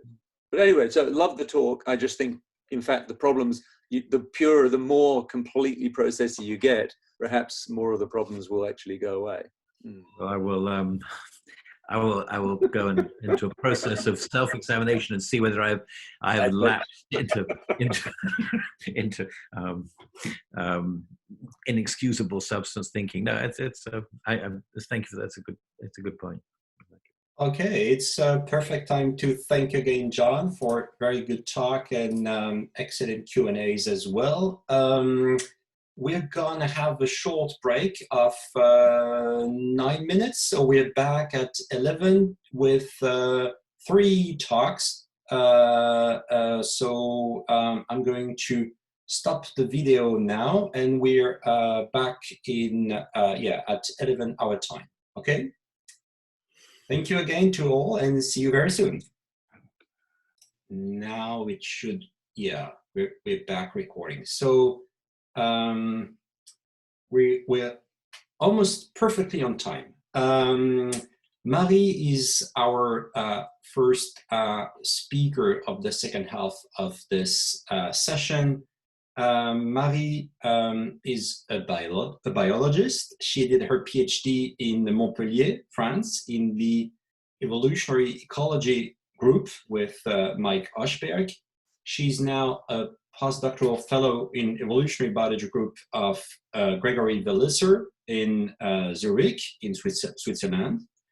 Her main topic is ecology and evolution of bacterial communities and bacteriophages. So you will see some continuities with some of the topics that have been examined before by Margaret and John.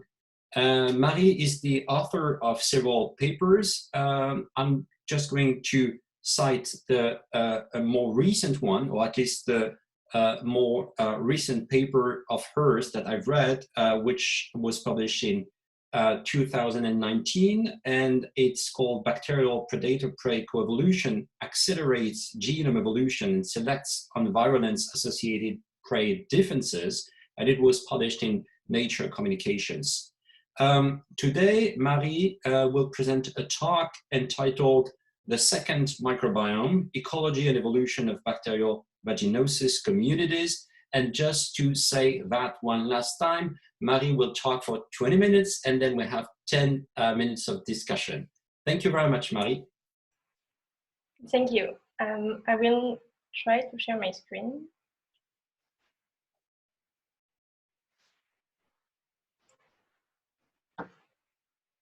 Perfect.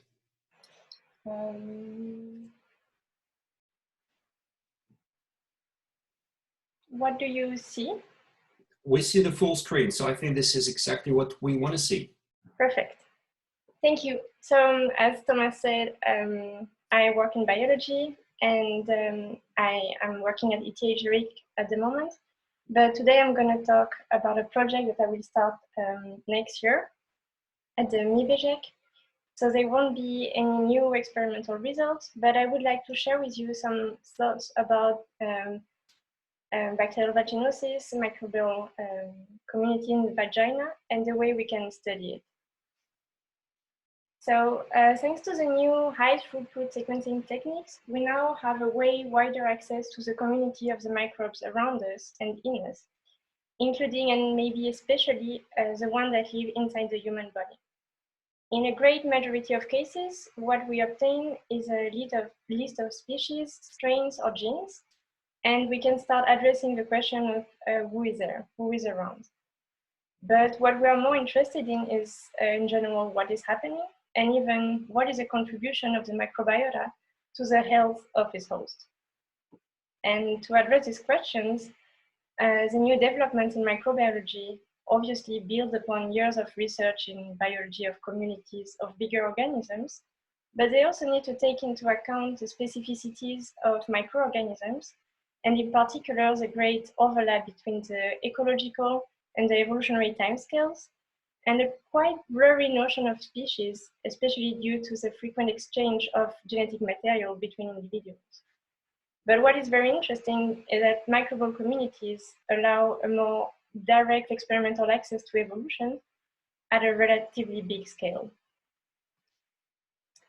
Most research on the human microbiome is still focusing on the gut, but microbes and bacteria in particular also inhabit other parts of the human body, and today I would like to talk about vaginal microbiota. Vaginas are usually colonized by lactic acid producing bacteria. So here, can you see my cursor? Yes. Okay. What you see here is that each line represents one microbiota, and the different colors correspond to the different bacterial species present. And you see that in general, in the so-called healthy vagina, there is a predominant species of lactobacillus and a minority of other lactic acid bacteria and a very few other bacteria. But often the taxonomic composition of the vagina changes, and this can lead to some medical syndromes, and in particular to bacterial vaginosis. Bacterial vaginosis is far from being negligible because it can affect one woman after 3 or 4, and potentially all people with vagina. And it is associated with very severe health issues, especially for sexual health and reproductive health. And it can represent a heavy psychological burden. The way we treat it is almost exclusively with antibiotics, but unfortunately, they cannot prevent recurrence in about half of the cases. The transition to bacterial vaginosis comes with a great modification of the taxonomic composition of the vaginal microbiota. And what is interesting is that in this case, the modification of the taxonomic composition of the microbiota changes for a more diversified one. And while we usually associate the reduction of taxonomic diversity to bad consequences for the host health, in this case, the healthy, with quotes, microbiota has a low number of species compared to a bacterial vaginosis that is associated with increased diversities in terms of species richness, and in particular with the colonization by these 3 very emblematic species that you see in this bubble. But beyond the taxonomic modification, there is also a change in one of the functional activity of the microbiota that is so associated with bacterial vaginosis that is even used as a diagnostic method. And it is a secretion in the vagina of some enzymes called sialidase. And this has been known for years now, but we still don't understand why the community changes from this to this upon the onset of bacterial vaginosis. The most recent model, ecological model, highlights some interactions between these 3 bacteria. So the main hypothesis of this model is that 2 of the main species produces these enzymes, the sialidase, that are weakening the protective mucus of the host. So you see here like the protection of the host cells by the sialic acid. And upon the action of the sialidase, this protection is partly removed, and this allows the adherence of some bacteria to the host cell, and including the adherence of the 3rd bacterial species that can trigger immune response that is very associated to the symptoms that we see in bacterial vaginosis. But to my knowledge, this model has never been tested experimentally, and it's still an hypothesis. And in addition, the enzymatic activity of the sialidase can have other consequences on the bacterial communities. And this is because the sialic acid that are released upon the action of the sialidase can mediate other types of interactions between the bacteria that can modify the community dynamic. And in particular, the free sialic acids can be used as nutrient for some species, and then generate some feeding and cross-feeding interactions. They're also involved in fostering biofilm formation that is very important for the stability of the bacteriovaginosis community in the vagina.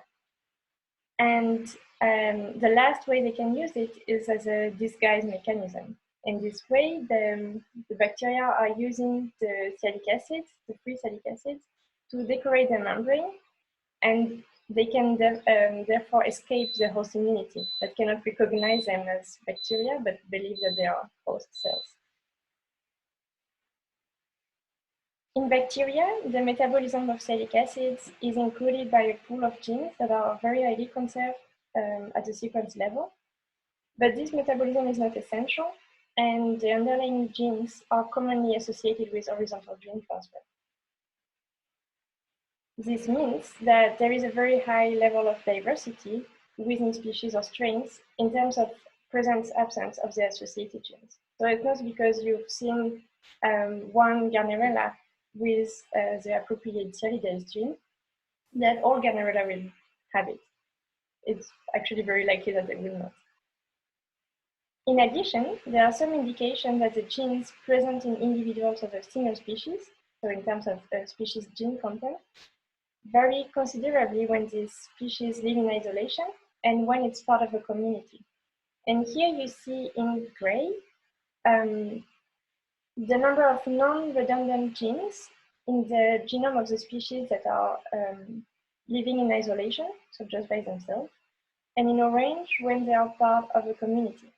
And the left part here shows the bacteria that are commonly associated with the so-called healthy vaginal microbiota. And on the right, two of the main bacterial vaginosis species.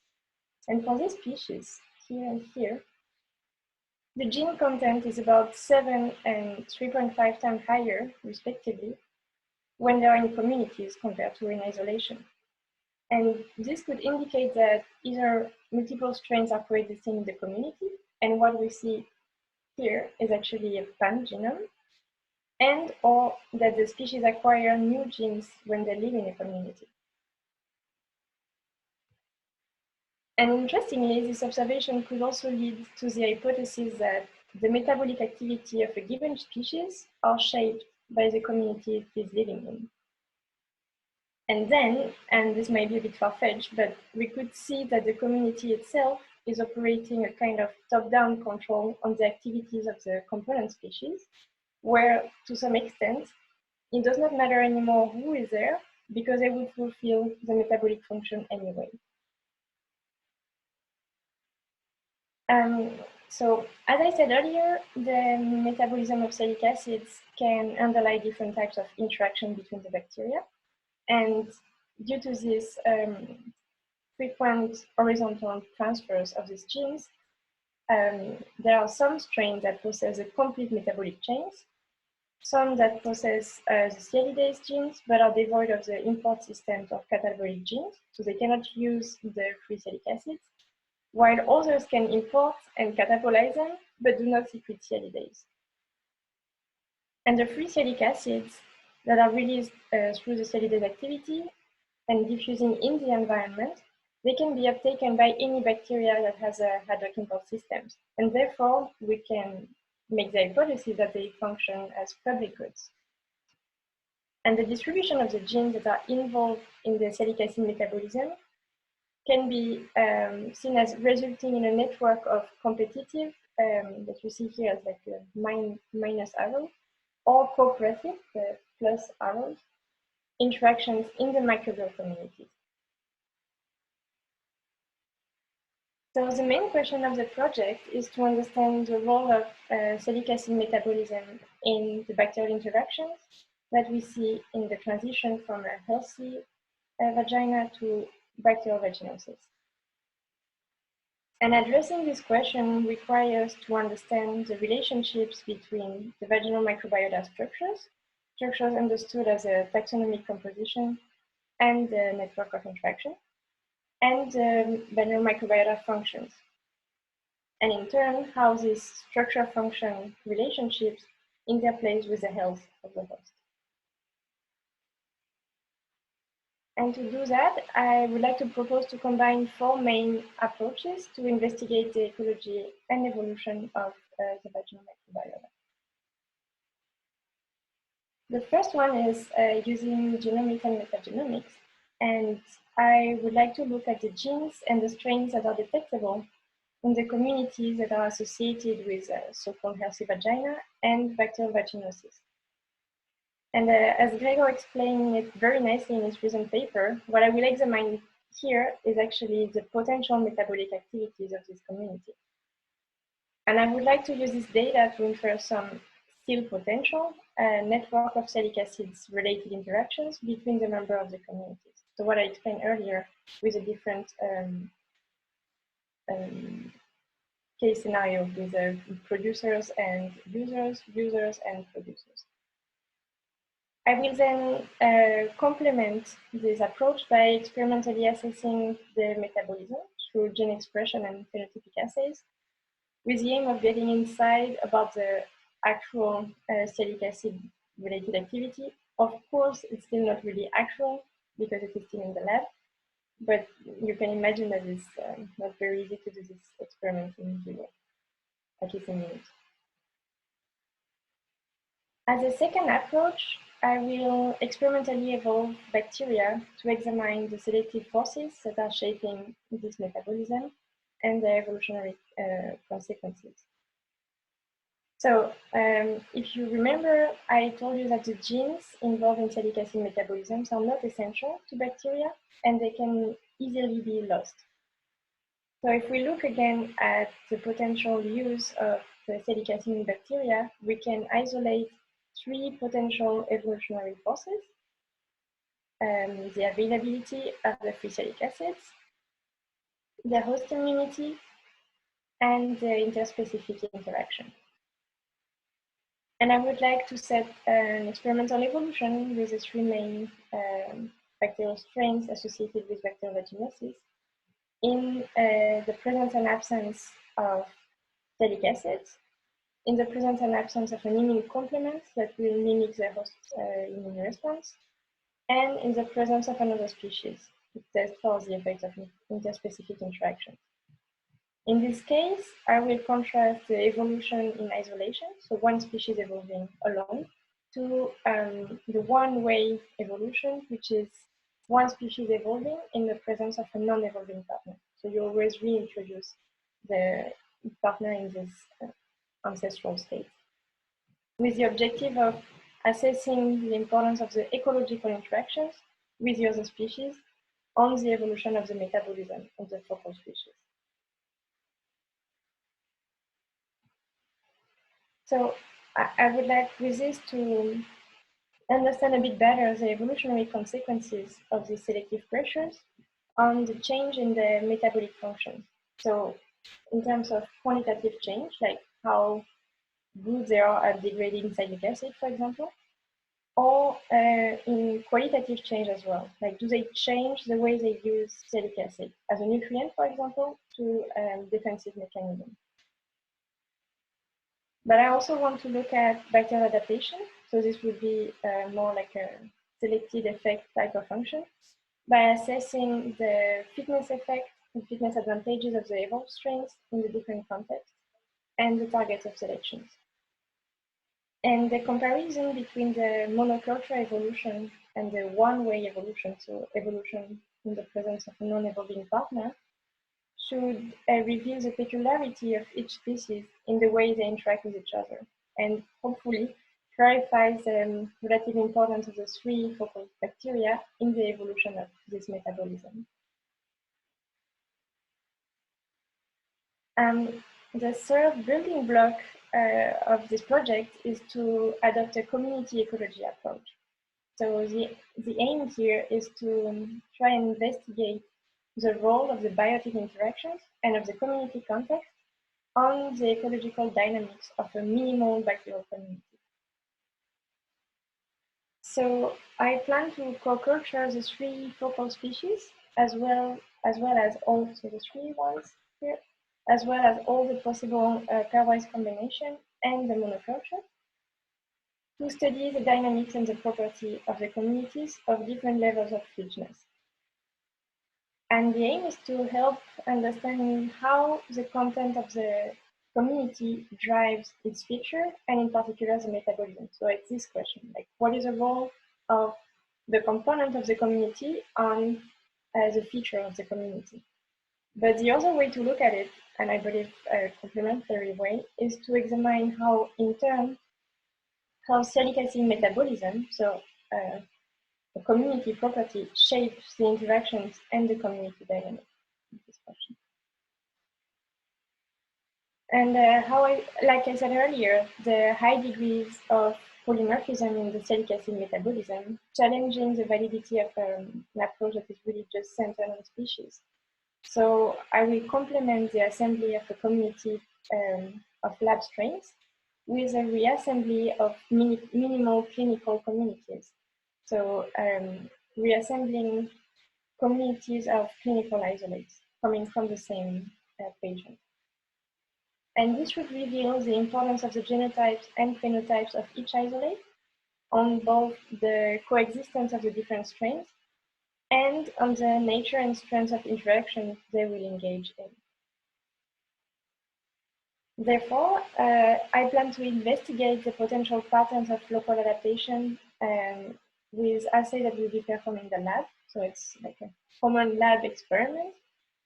And it will then capture the local adaptation to the biotic environment because they will be in the same abiotic environment. What we will look at here is the local adaptation that is due to the presence of the two other strains.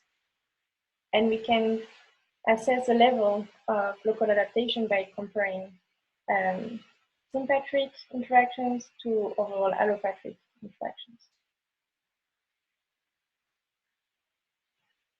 Finally, combining the two previous parts of experimental evolution of single species and community ecology, I plan to set evolution experiments of the communities themselves, with the objective of examining how the community shapes the evolutionary trajectories of the three focal species, but also to understand under what conditions it is necessary to consider the whole community to understand the evolution of salicylic acid metabolism.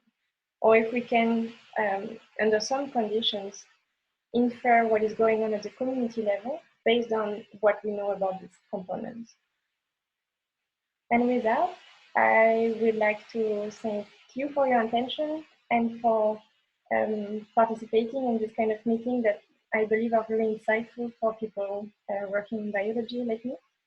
And I would also like to thank Nacho and Remy for their contribution to this project. And I'm ready for questions. Thank you. Thank you very much, Marie.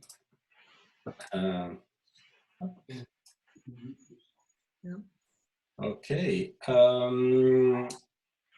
So this was great, Marie, that you presented all this project, which is a Marie Curie, in fact, project that you will start next year in Montpellier, right? Yes. So yeah, it's not. Yeah, it's really not what I'm doing now, but yeah, that's really great. So I see a question by Margaret. Yes, Marie, thank you very much for this wonderful talk.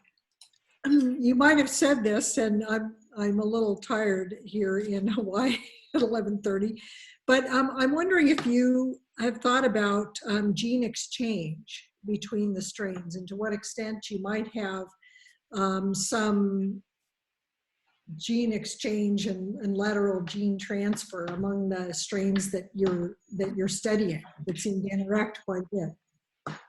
Yes, so these genes are usually acquired through horizontal gene transfer, and we know that they actually exchange a lot, which makes it at the same time complicated and interesting, because it means that we cannot just take one strain and assume that it is what it would be in the vagina, especially in the bacterial vaginosis context, because the presence of the genes will be very context dependent.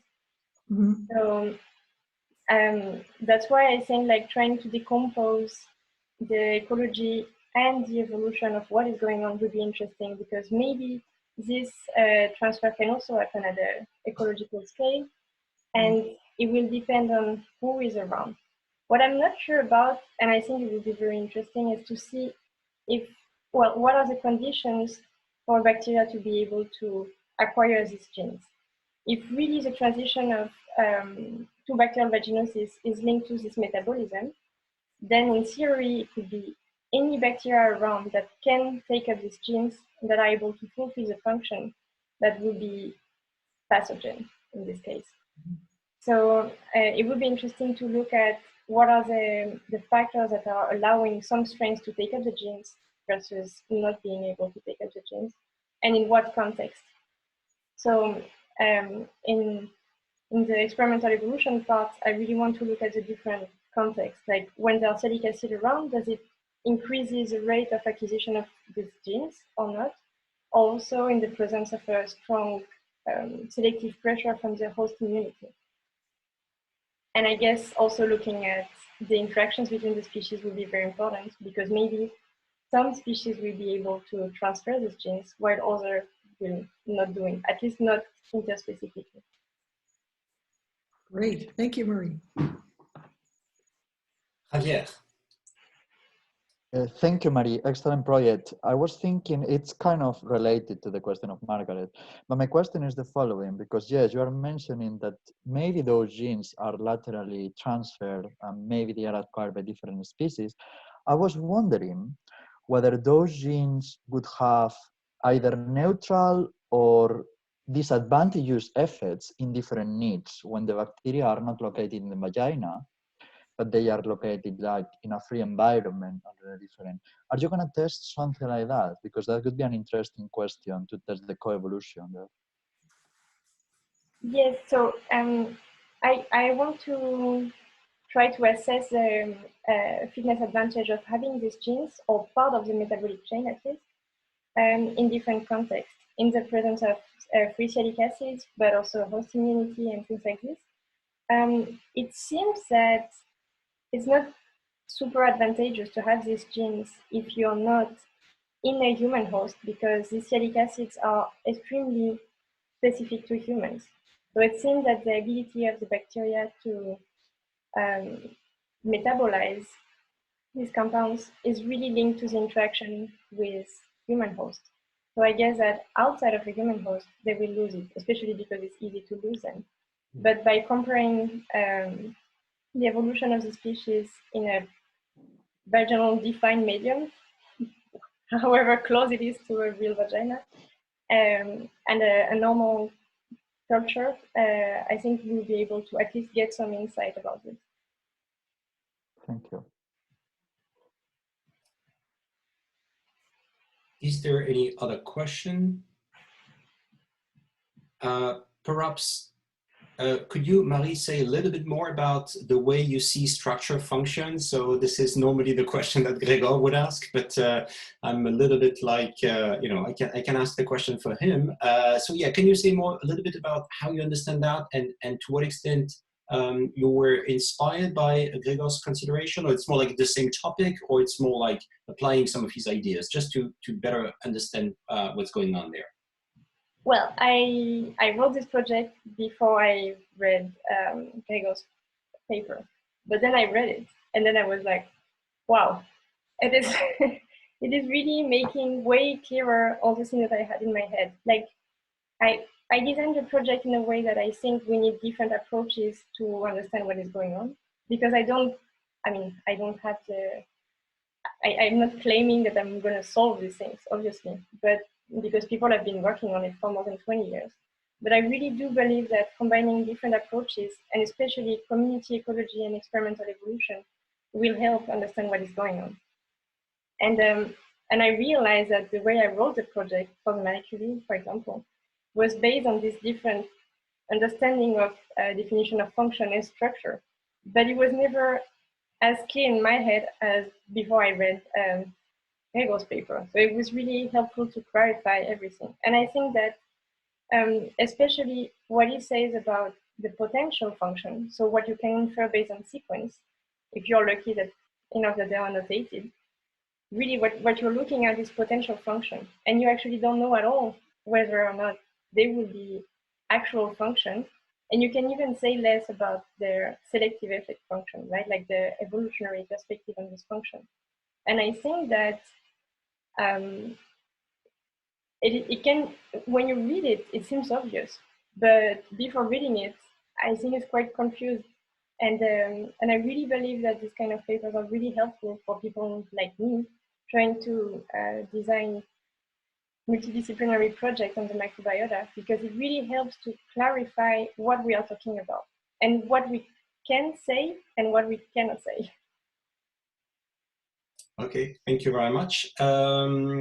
We're perfectly on time, so unless there is a very quick and pressing question, I think we can upload again. Thank you very much, Marie. So we're now moving forward, and we're going to listen to the talk by Vanessa and Javier. Vanessa is at the King Juan Carlos University in Spain. She's a philosopher of science with interest in different topics, including metaphysics of science. Javier is at the University of Barcelona in Spain. He's a philosopher of science as well, especially a philosopher of biology, of course. Javier is going to move soon to Germany. I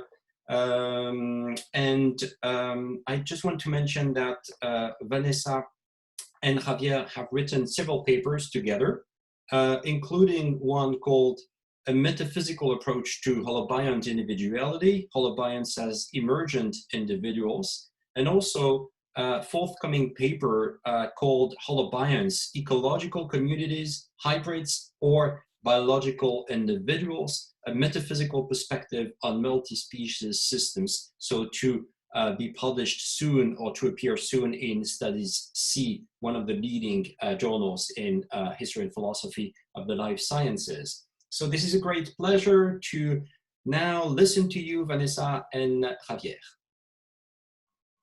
Thank you, Thomas. Can you see properly the PowerPoint?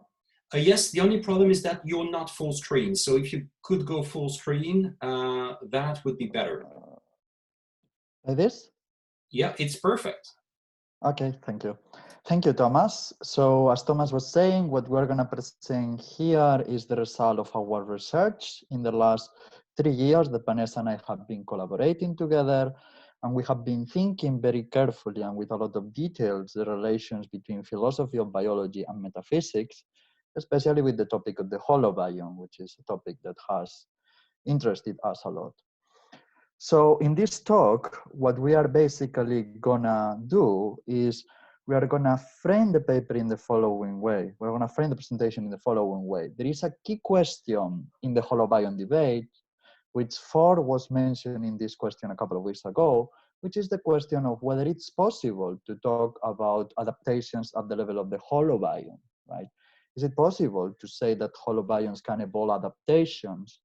And we follow here Lisa Lloyd in saying that this is one of the dimensions of the units of selection debate.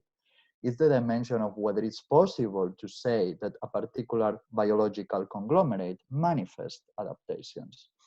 Importantly, and that's I think the key originality of our approach with Vanessa, is that we think that this is not merely a biological question. This is basically an ontological, a philosophical question.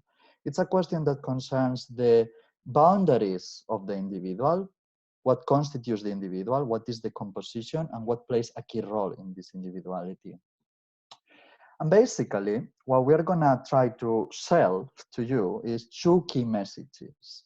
The first one, and that's something that Vanessa and I have been working a lot on, is that holobionts, in order to be properly understood, also biologically, must be conceived of as emergent individuals. And the notion of emergence plays a key role here. And the second key message is that part of the debate about whether or not holobionts must evolve adaptations at their level concerns the fact that adaptations at the level of the holobiont are very difficult to characterize, precisely due to the emergent character of the holobiont. Basically, what we're going to do is first, we're going to clarify the framework. We're going to distinguish 2 concepts of adaptations that we think have been mixed up in the literature. Second, we're going to use a case study, an example to build our con and to build our insights about the holobiont and about the notion of emergent individuality. Third, we're going to sell the biological message and why we think it's important to emphasize how holobionts can in fact manifest adaptations or evolve adaptations. Finally, we're going to present, the emergent view of the holobiont, and finally, we're going to present our conclusions. So let's start clarifying the frameworks. There is a distinction that we must make in order to properly understand the debate about holobiont individuality, which is the distinction between the etiological notion of adaptation and the dispositional notion of adaptations. An adaptation, a trait, it's considered an etiological adaptation when it has the right type of history. That means when the trait has evolved in a particular lineage because of natural selection selecting the trait. A dispositional notion of adaptation says that a trait is an adaptation or it's an adaptive trait if at this particular moment it plays a key role in the organism that bears a trait. Notice that those notions are neither co-intentional, that is, they don't mean the same, nor co-extensional, because it might happen that one trait is considered an etiological, but not a dispositional adaptation. For example, the appendix in humans might be an etiological adaptation, but not a dispositional, or the other way around. The whole confusion in the holobiont debate is that this distinction has not been properly made. And what we are going to argue is that, in fact, there are etiological adaptations in the holobionts that are dispositional adaptations, either in the host or the microbiome. And because of this, some people tend to neglect that holobionts are units of selection or can manifest adaptation, whereas others defend that they can be. But the problem is that they fail to pay attention to this distinction, according to Vanessa and to me. Let us use an example to explain this. We are going to rely on this paper by Lisandra Cepeda Mendoza and her collaborators that appeared a couple of years ago in Nature, Ecology and Evolution, where they studied the evolution of sanguivore or obligatory blood-sucking diet in vampire bats. The kind of analysis we are going to develop here, if you read my paper in History and Philosophy of the Life Science, you can see how I analyze this case. But basically, the idea is that vampire bats can only feed on blood. That's their only diet.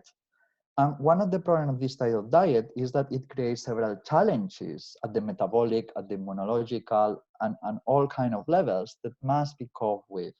That is, it's necessary to evolve certain adaptations, certain traits in order to cope with those challenges, in order to avoid that the system collapses, right? What happens when you screen when you do a functional analysis of the bat genome? Well, what happens is that it lacks lots of the essential functions that are necessary to cope with the challenges of sanguivore.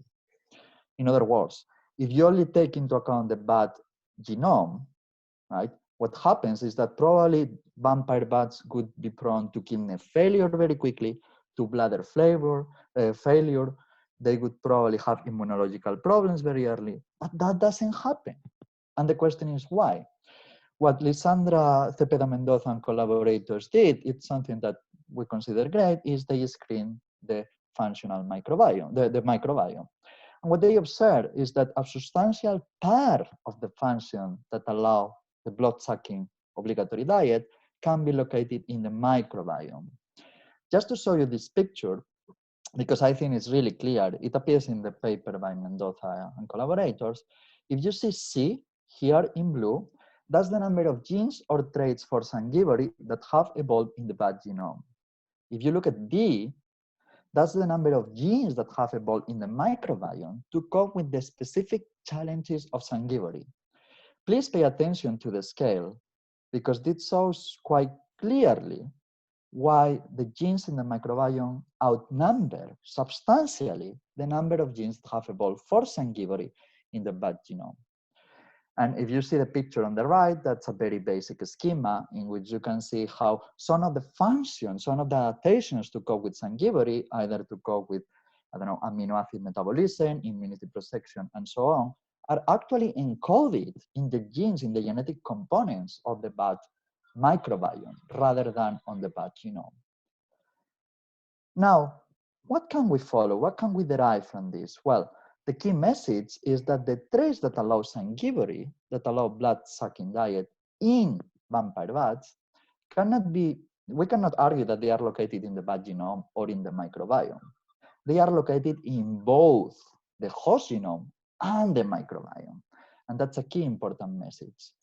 In fact, and that relates very nicely to the talk by Marie, one of the hypotheses is that these traits play an active role in the maintenance of sanguivore because of the nice interaction, nice, that's an euphemistic word, but because of the interaction between the bacteria, between the microbiome and the host genome. And our hypothesis, if you check the picture on the right, T1 and T2, it would be the same vampire bat across ontogenetic time. And one of the hypotheses is that those traits for sanguivore, represented as green circles, could be shared horizontally between different bacterial taxa that originally, when they encounter the bat genome, are not there. But what happens is that they spread, and that's an hypothesis, and they become more abundant. And that's precisely one of the key of the hologenomic adaptations. Therefore, our hypothesis is that those traits have been maintained with vampire bats in the microbiome of vampire bats for several generations, for thousands of years, precisely because they are etiological adaptations of the holobiome. What happens is that the bacteria in the microbiome opportunistically take those traits because they receive fitness advantages for taking those traits, and then they become dispositional adaptations of the microbes in the microbiome. That is, they play a particular function in that niche, but not in other niches. And that's why the bacteria will have them when they are with the bat, but they will lose it when they are not with the bat.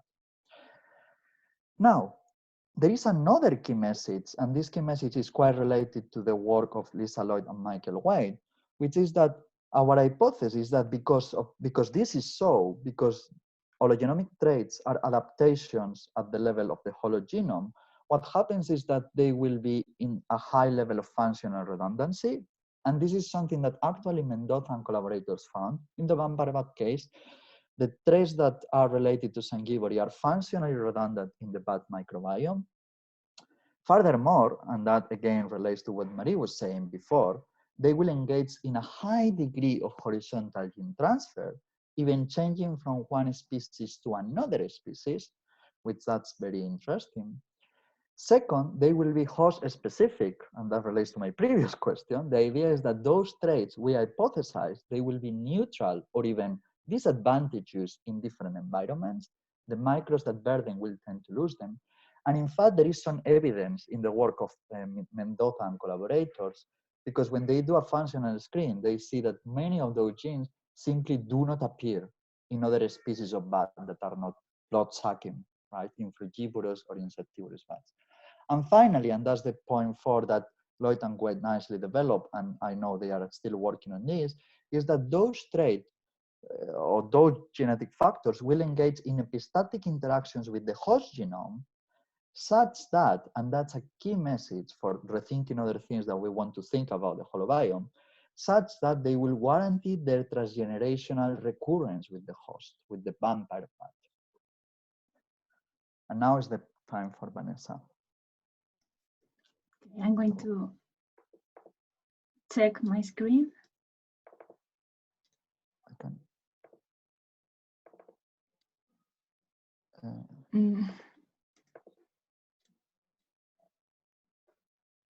can you see the slides? Yes. Okay.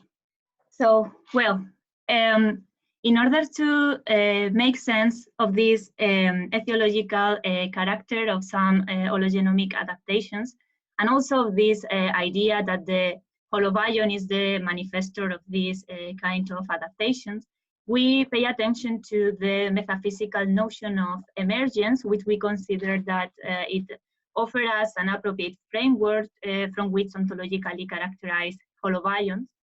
And emergent is in fact a really controversial notion. However, it is currently widely used in different fields, such as in the philosophy of biology, in order to characterize some biological properties. And in this sense, it is important to take in mind that emergence is a notion that is used to refer to a particular kind of properties. So they are properties that can be emergent or not emergent. And in this sense, it is possible to talk about an emergent entity only in an indirect sense. And here we follow some of the ideas of metaphysicians such as Marc Bedeau, who claims that in order for an entity to be an emergent entity, it needs to have an emergent property. So in this sense, in order to argue for the emergent character of the holobiont, and in this particular case, the emergent character of the vampire bat holobiont, we are going to do so paying attention to whether Sanguivori meets the features of emergent property. So we are going to establish this character in an indirect way as well. So there are a lot of notions and characterizations of emergent properties in metaphysics in the literature. But recently, Jessica Wilson has established a kind of review of the different ways emergent properties has been characterized. And she considers there is a distinction between two different kinds of emergent properties, what she calls ontological emergent properties and epistemological emergent properties. Javier and I focus on ontological emergent properties because we are interested in exploring the ontological status of holobionts.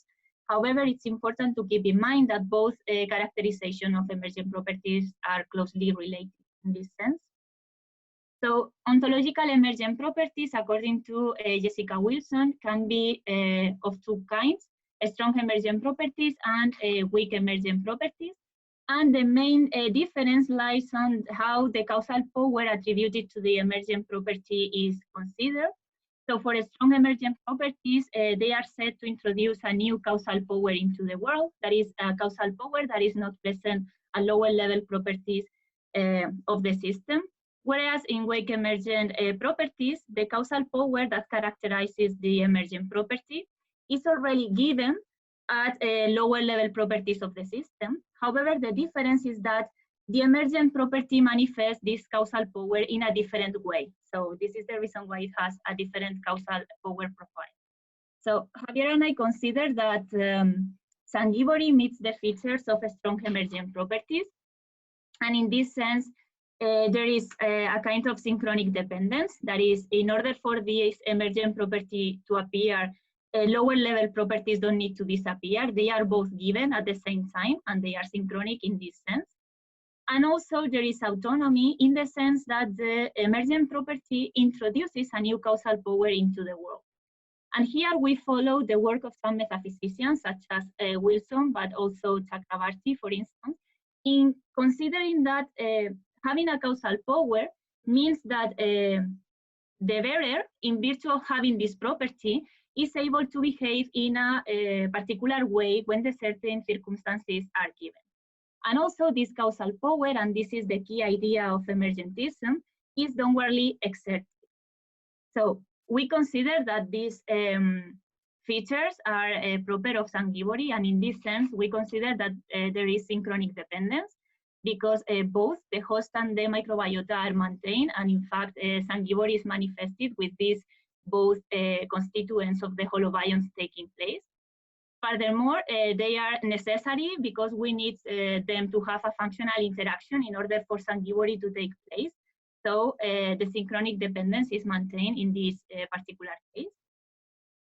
And also we consider that there is autonomy because the emergent property introduces a new causal power into the world. First of all, we consider it to be a new one because it's not given at lower level parts, as Javier has already argued. Sanguivori is not a property of the microbiota, nor it is a property of the host, but it is a property of the holobiont. So the lower level parts don't have this, this property.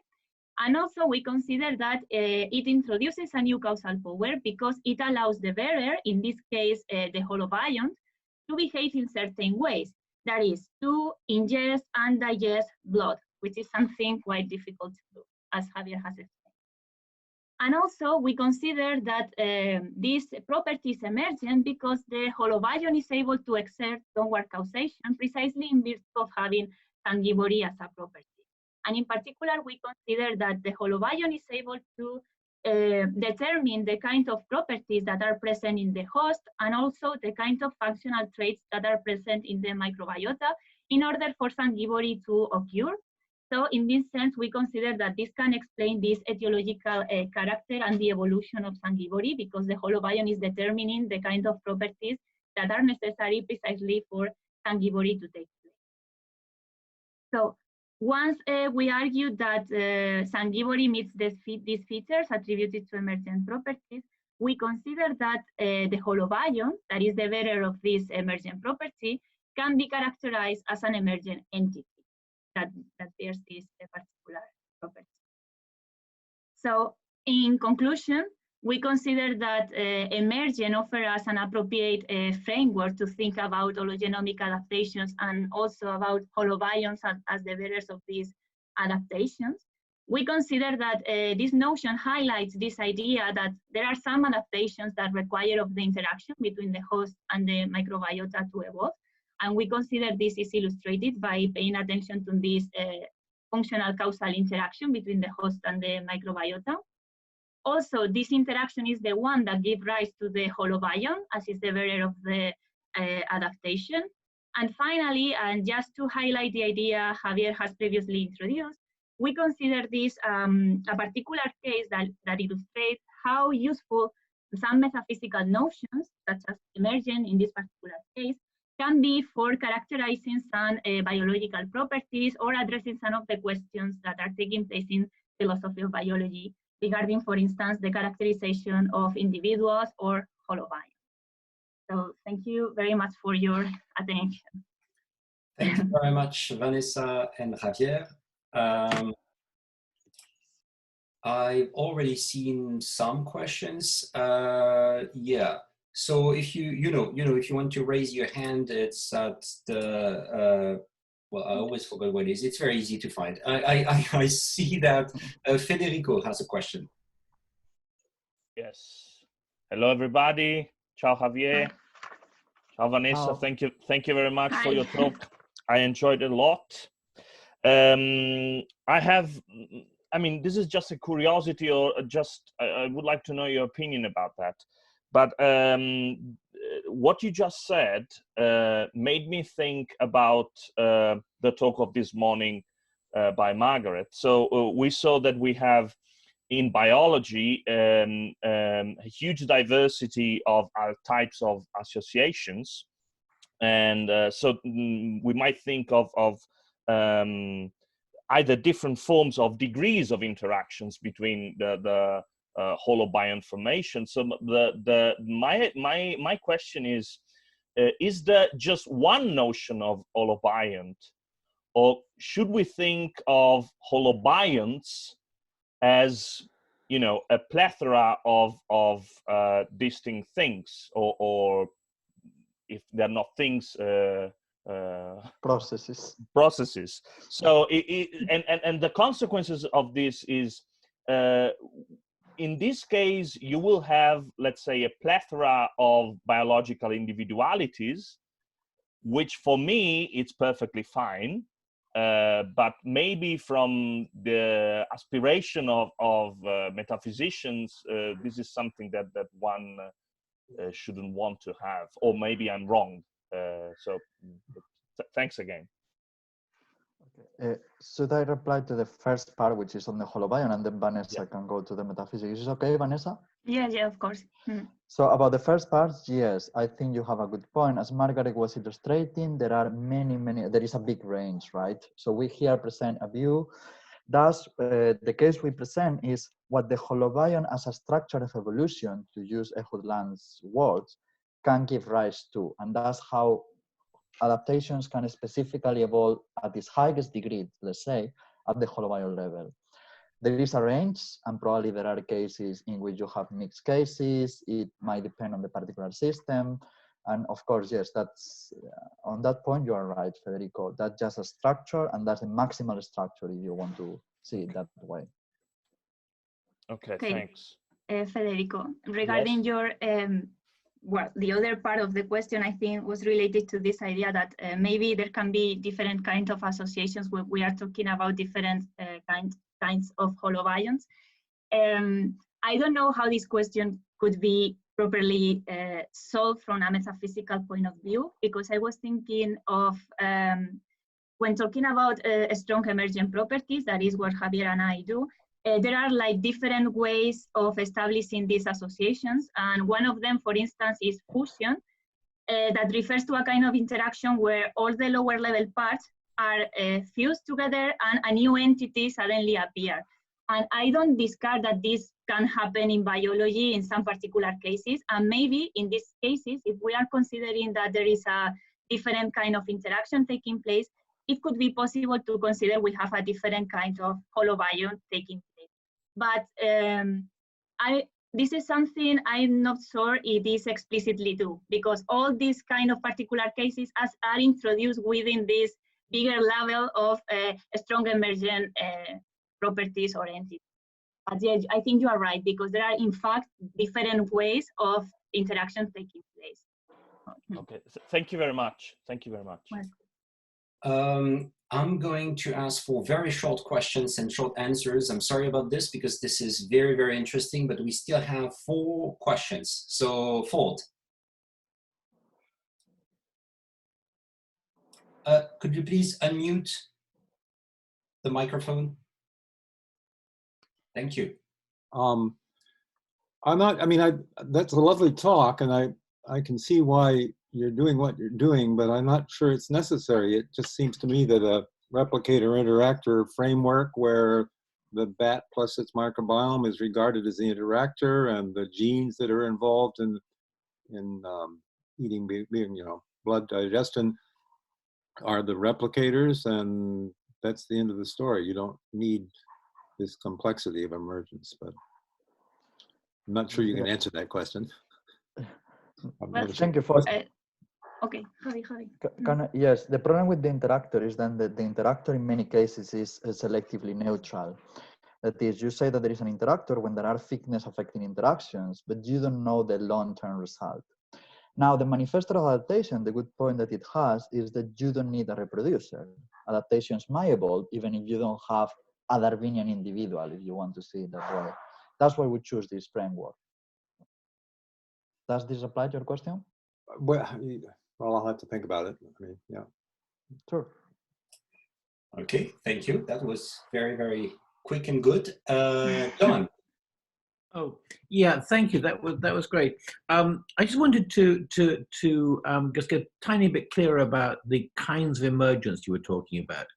And I guess I have a very simple-minded view of this. It seems to me that basically 2 views, weak and strong. And the weak, I think, basically pretty much is the epistemological view. So somebody like Mark Beddow, who is really only interested in epistemology, I think. And then people who are, to my mind, serious about emergence, who think it's something that really happens. And in particular, one of the things that comes out of that, if you believe in strong ontological emergence, you believe in downward causation. And if you don't, you don't. I think maybe I don't disagree with anything you said, or maybe, but maybe you have a more complicated picture than I do. But is that okay? Is that? Yeah, well, in fact, Jessica Wilson in her paper criticizes this view, which is quite simple, that usually it is associated ontological emergent with a strong emergent and epistemological emergent with a weak emergent. And for her, and also other authors, what we should do is to distinguish ontological from epistemological. One thing is the kind of entities or properties we have in the world, and a different thing is the way we know these entities or the properties that characterize these entities. And within its category, ontological and epistemological, she considers that we can distinguish between a strong and weak ontological emergence and also a strong and weak epistemological emergence. So it's like the picture is complicated, and according to her, one of the problems and the reasons why the notion of emergent is so confusing is because these two different levels, the ontological and the epistemological, are mixed. And you agree with that? Yeah. Okay, great. I have to update my views. Thank you. Margaret, you need to unmute your microphone. Oh, okay. So I'm not sure we have time for this question, but I hope it's okay. So actually, it's kind of a broad question, and how I interface with this world is by listening to people who are against the hologenome concept versus people who are for the hologenome concept of selection on the whole holobiont. And so I was wondering if you could, if one or the other of you, Vanessa or Javier, I actually loved your talk. It was just fabulous, your talks. But if you could put the vampire bat into that context and tell us to what extent it supports or does not support one or the other viewpoint. Okay, very quickly, because that has been my PhD thesis. It supports a restricted view of the hologenome. The hologenome, in my view, the hologenome considering the whole composition, the whole microbiome, might be mistaken, but we need to look at the microbiome, because if we go to the other view, to the neglection of the hologenome, we forget the interactions, right? So in my view, and that's what I call the stability of traits view, we need to look at the interactions, we need to look at the whole microbiome in order to shed light on those interactions, and in that sense, it supports the hologenome, while at the same time acknowledging that by this whole microbiome, we don't mean the species that compose the microbiome. It might be in some particular species, but it means basically the functional composition of this microbiome.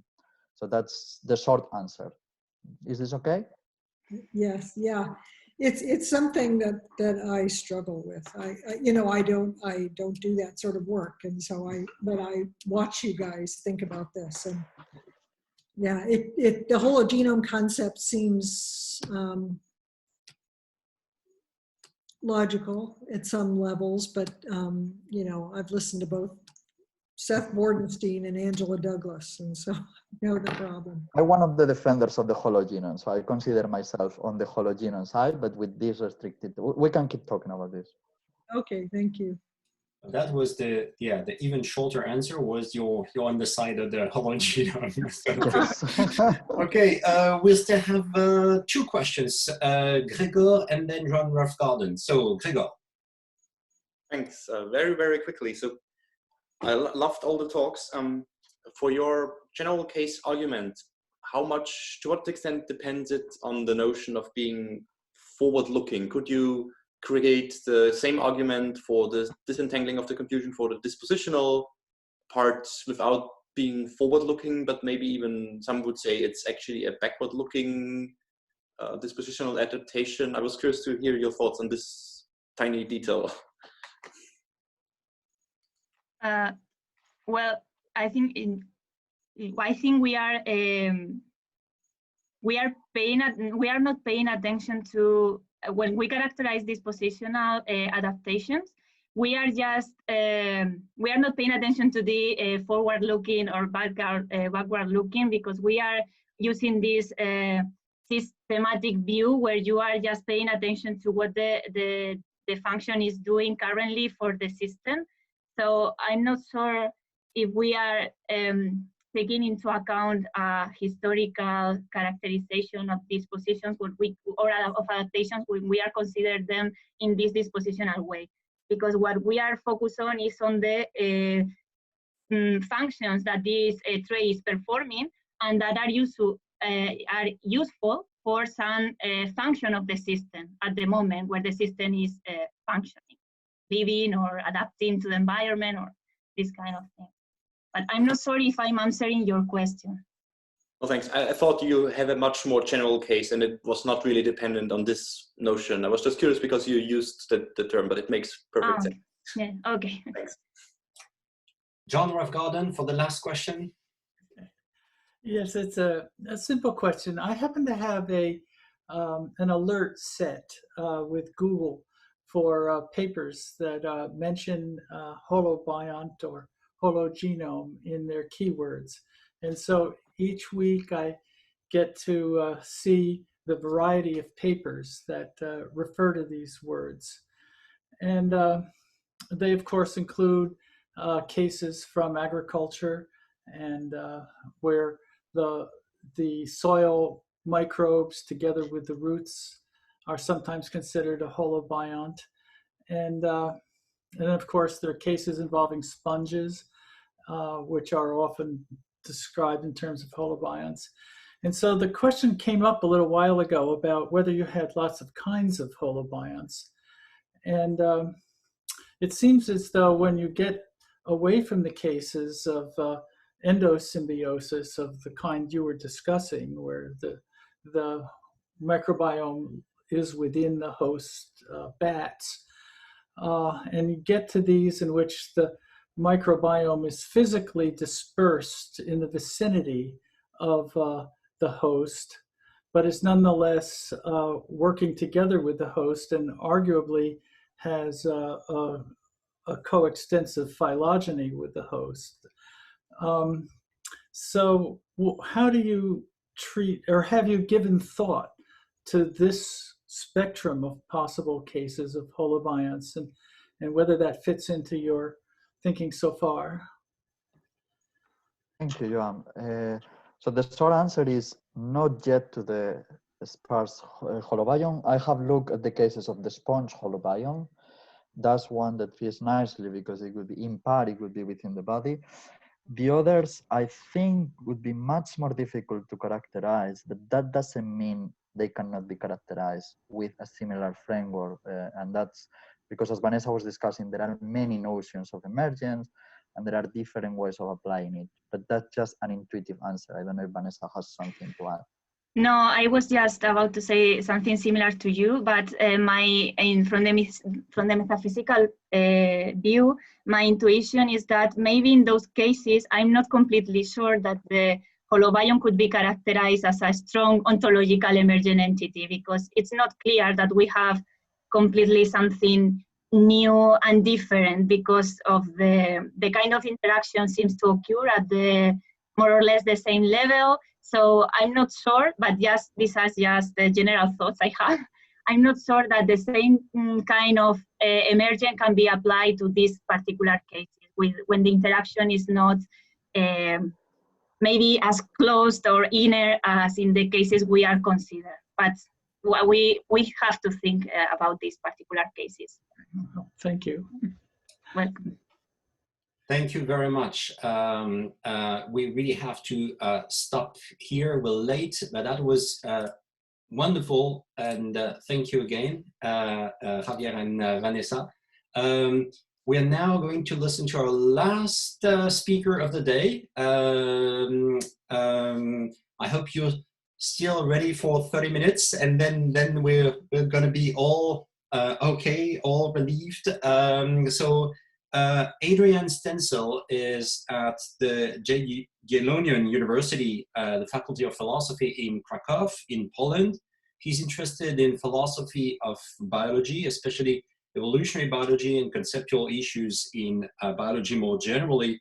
He has written many papers, including one entitled The Relativity of Darwinian Populations and the Ecology of Endosymbiosis in Biology and Philosophy in 2016, How Research on Microbiomes is Changing Biology, a discussion on the concept of the organism in Foundations of Science in 2018.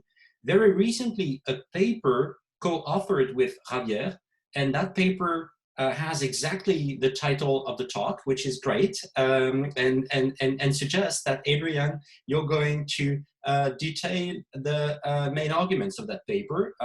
So I'm really looking forward to it. Thank you, Adrian. The floor is yours. Thank you, Tama, for interaction. Do you see a presentation like full screen? Perfect. Yep. Thanks. So exactly, I will say a few words on the paper that we published in Javier a few weeks ago. We've been working on that paper like over 3 years, I think, since we met for the first time. The basic point of the paper is to argue that holobionts are both ecosystems and individuals. There is no any like disagreement. Okay, so I start with this basic neutral definition with holobiont that I think all you know. Basically, that holobiont is host plus its symbiotic microbiota, and it's not something that generates any confusion. It's just kind of description of the way host looks. But there are two claims that are kind of important about holobionts. Like I think in the literature, like physiological claim, which says basically that holobionts are some sort of physiological entities, and the other one is like evolutionary claim that holobionts are some sorts of evolutionary entities, maybe like units of selection, interactors. There's a lot of ideas on this one. I don't want to go into like evolutionary considerations in this talk. I will just, same as we did in the paper, I will just focus on like physiological aspects, on the physiological claim.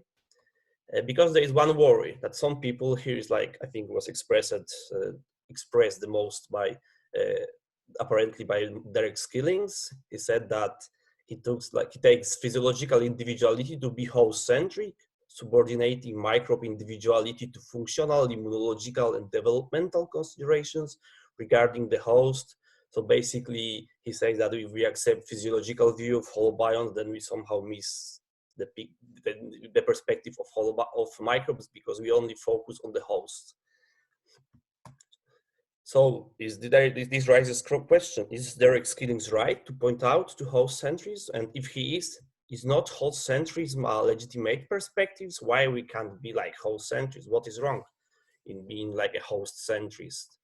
And a lot of biologists are actually host centric, and they're very very, very successful in terms of research, in terms of the discoveries they just came out every day. So the point is that we think that with hybrid, that being host-centric sometimes is fine, as long as other times you are microbe-centric. So the point is to have two centric perspectives and to have some kind of framework that will allow us to switch from one to another depending on what we do, what biologists actually do or philosophers do at a given point. So I want to say, I want to show how this is possible, how we should kind of approach the problem of biological individuality and the problem of the holobionts individuality, and so we can keep the both perspectives. So we can be both host-centric and we can be microbe-centric, and we can be proud of having those two perspectives in our like portfolio.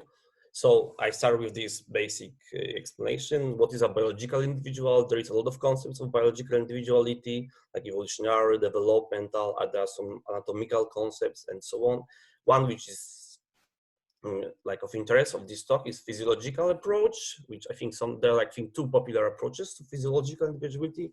One which is championed by Thomas, which is basically immunological, and the other one, which is I think like more, sometimes people call it like metabolical approach to individuality, which basically say that holobionts basically say that physiological individual is a set of elements that kind of work together to sustain the functionality of the wool. This was expressed by some people, for example, by Guthrie Smith or by Gilbert and his colleagues in his paper from 2013. So I will focus on this idea. We try to show that we accept this view of physiological individuality, then host can be actually, the holobionts can be physiological individuals in some way. So I will now take macro perspectives, because I will argue that holobionts are physiological individuals, but only from the macro perspective. There's a lot of arguments that want to make these points. People basically argue that microbes require the presence of microbiota to maintain their functionality. They're like forgotten organ. They're like super important for the physiology, and we can't really live without, at least a lot of species cannot live without their microbiota. So that's why they're so much important. They should be considered as part of our body. So here to give, I don't think so that in this kind, with this kind of audience as I have here, I have to kind of flesh out this idea much, but just to give you examples, like for example, the role of microbiome in the physiology is like crazy. We have some ideas and papers that say that that microbiota is involved in the process of digestion. Other research shows that it might be engaged in the protection against pathogens. For example, in frogs, the skin microbiome protects against a pathogenic fungus. might be involved in the proper development of the immune system, for example, in the differentiation of anti-inflammatory regulatory T cells, and even might, but this is not that much well elaborated, but it as well might influence on the behavior of the host in many ways, might be linked to some mental health or to contribute to development of depression and so on. So that's actually an ongoing thing, but very important and very interesting. So it's not only important that microbiome is involved in the functionality, because a lot of things are kind of involved in the functionality of like plants and animals, like they need radiation, they like need sun, they need like water and so on. But people somehow say that microbes are part of that microbes are somehow special. Why they are so special? We think that one of the reasons why microbes are so special and should be considered as part of the like physiological individuality of host is basically because they are kind of similar to the cells that comes from zygote. They are kind of constantly finding during the lifetime of an organism in the body, they are actively engaged in the process, and they kind of keep actively processing and assimilating external resources, and thus contribute to the undisturbed existence of the whole organism. So in our opinion, they are very similar, much more similar to zygote derived cells than to, for example, gravity. So that's always the problem of degree of similarity in biology, because there are some people that say that that microbes should not be considered as part of the organism, but rather as part of the host organism.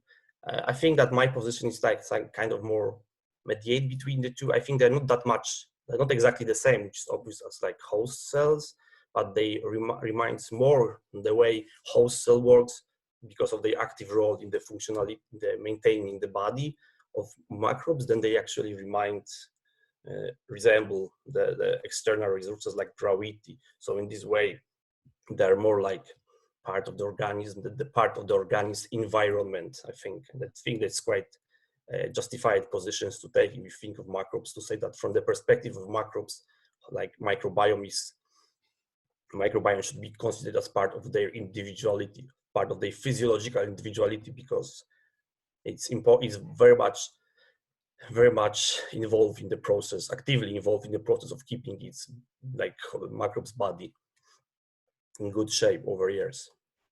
So but that's the point that people that are like linked to holobionts always say, that because of this functionality, because of this active role of microbe, we should think of holobionts as of being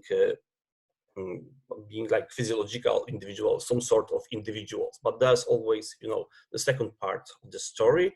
Like some people say we should not do this, because then we lose the perspective of microbes, and microbes are as well very important. Microbes have their own agenda, their own aims, their own like necessities, and they're not always incongruent with what actually host requires. So for example, if we take the perspective of a given microbe, in the majority of cases, it's not that much depend on the entire microbiota as the host is, or it's not even depend on the host. It can live in the host, or it can live in the host, it can live outside the host, it can live in different hosts. So it's very hard to keep the idea, if we take micro perspective, it's very hard to keep the idea that holobionts are some kind of individuals, because from the perspective of like a given microbe, it really makes a little sense. I think it's even impossible to say that holobionts are physiological individuals from a perspective of a given bacteria.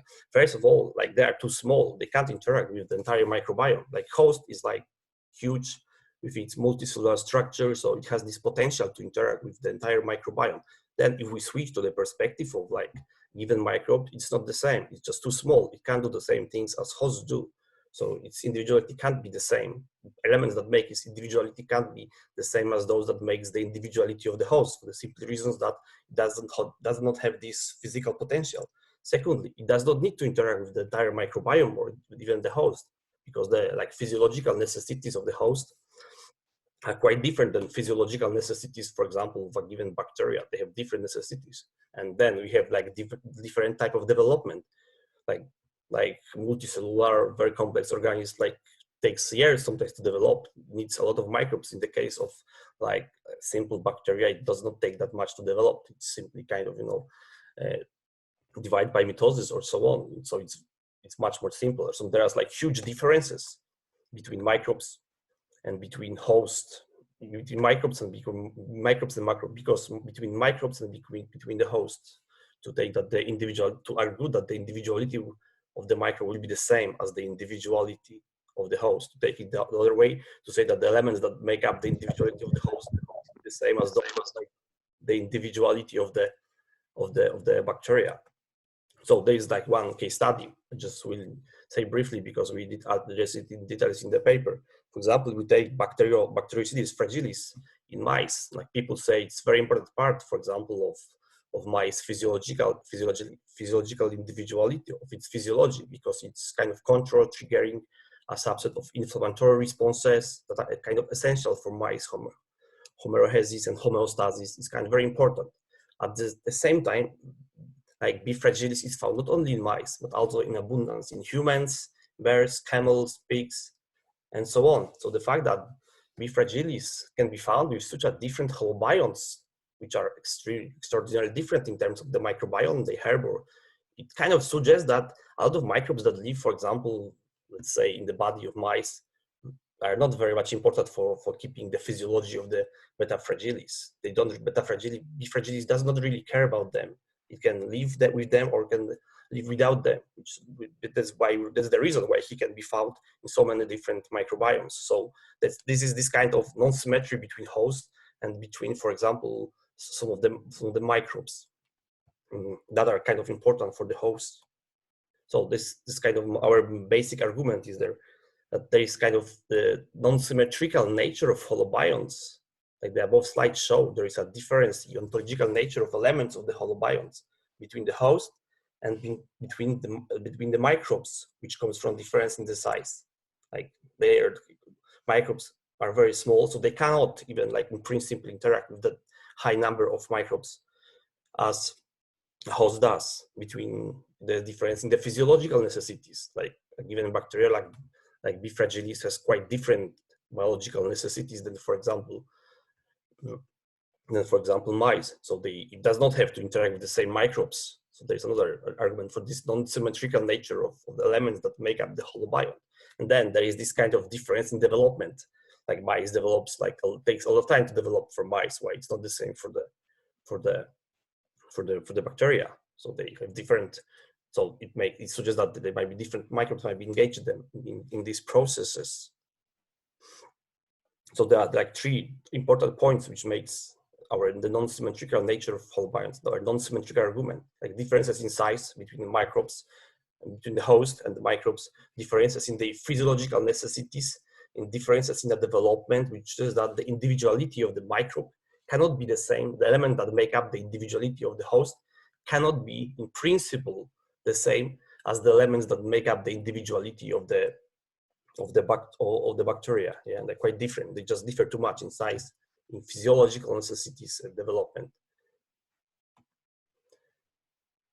So this non-symmetry in the nature of elements that constitute holobionts shows why there is a disagreement about the nature of holobionts. Simply, there cannot be an agreement even if we stick to a single concept, as we did in the paper, and as I do in this talk, individuality, because at the same time we investigate the physiological individuality of a very different units of holobiont and the individuality of microbes.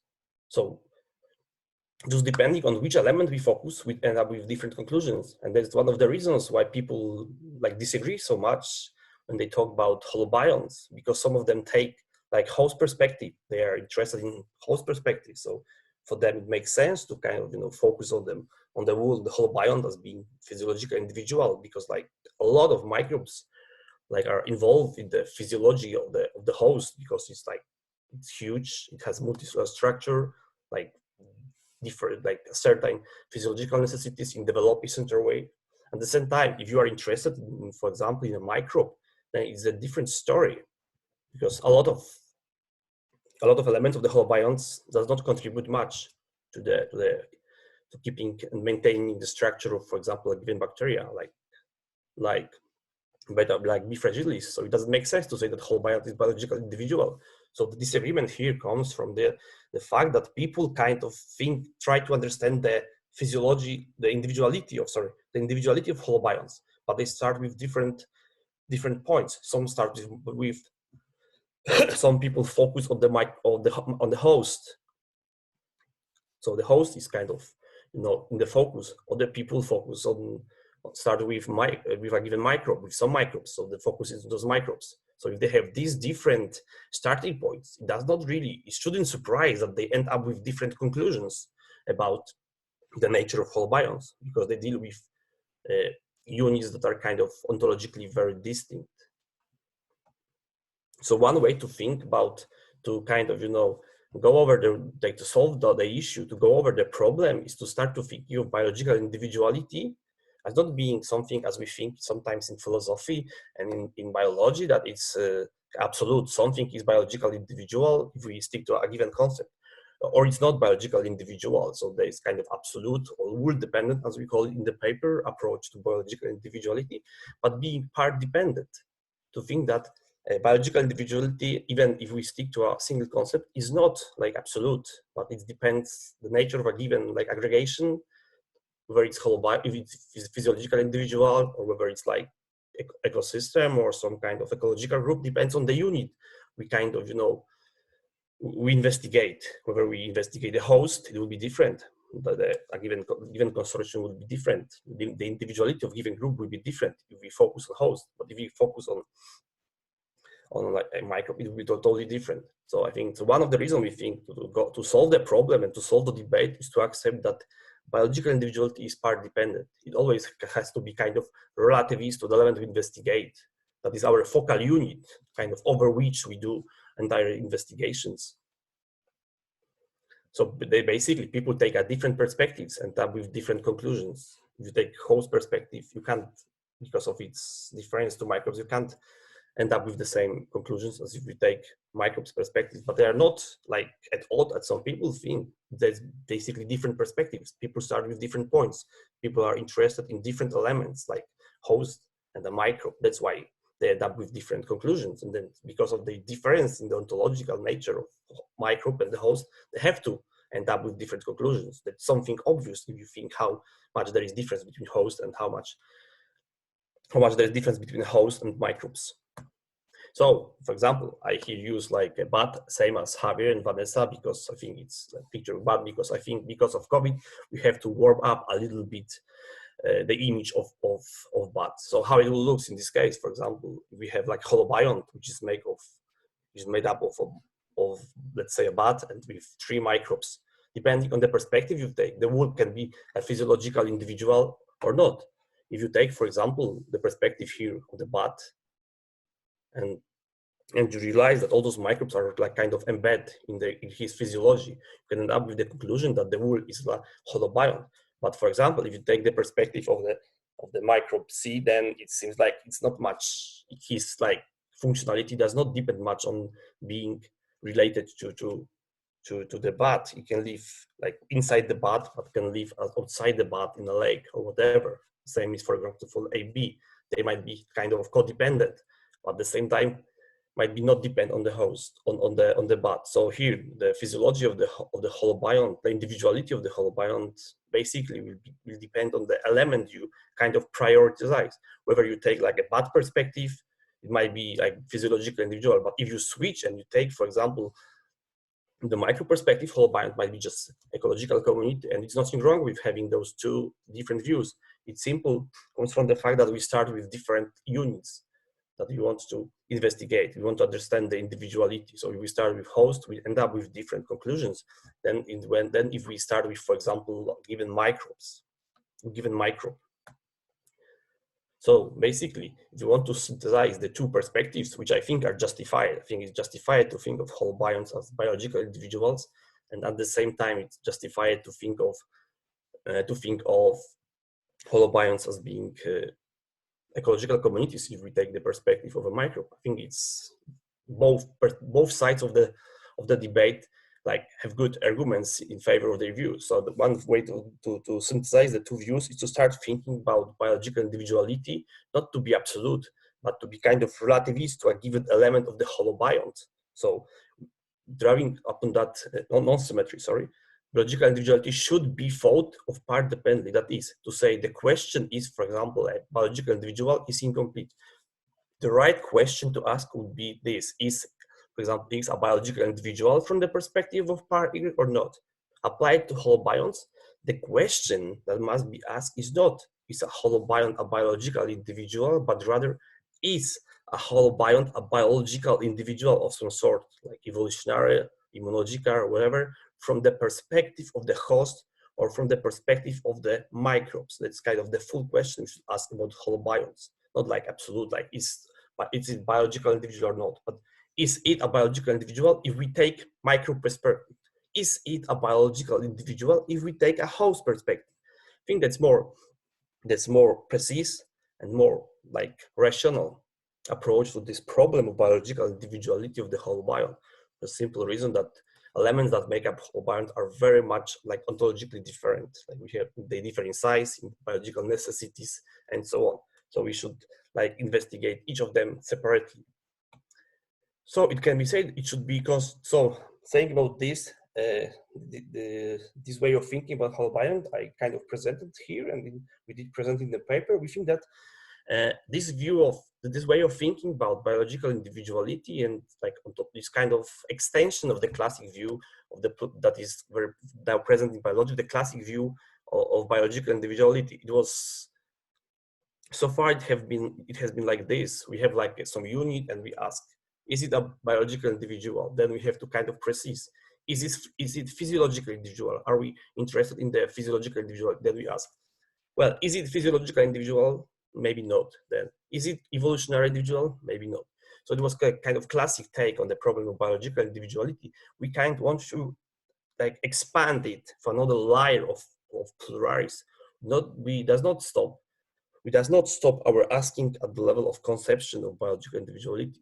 We, for example, at the beginning, choose a physiological concept of individuality, and then we choose the perspective, for example, element A or element B, or so on, and we ask, is for example, holobiont physiological individuality from the perspective of element A, which might be host? Then we can ask, is a holobiont a biological individual, evolutionary individual, for example, from the perspective of element A, from the element of B?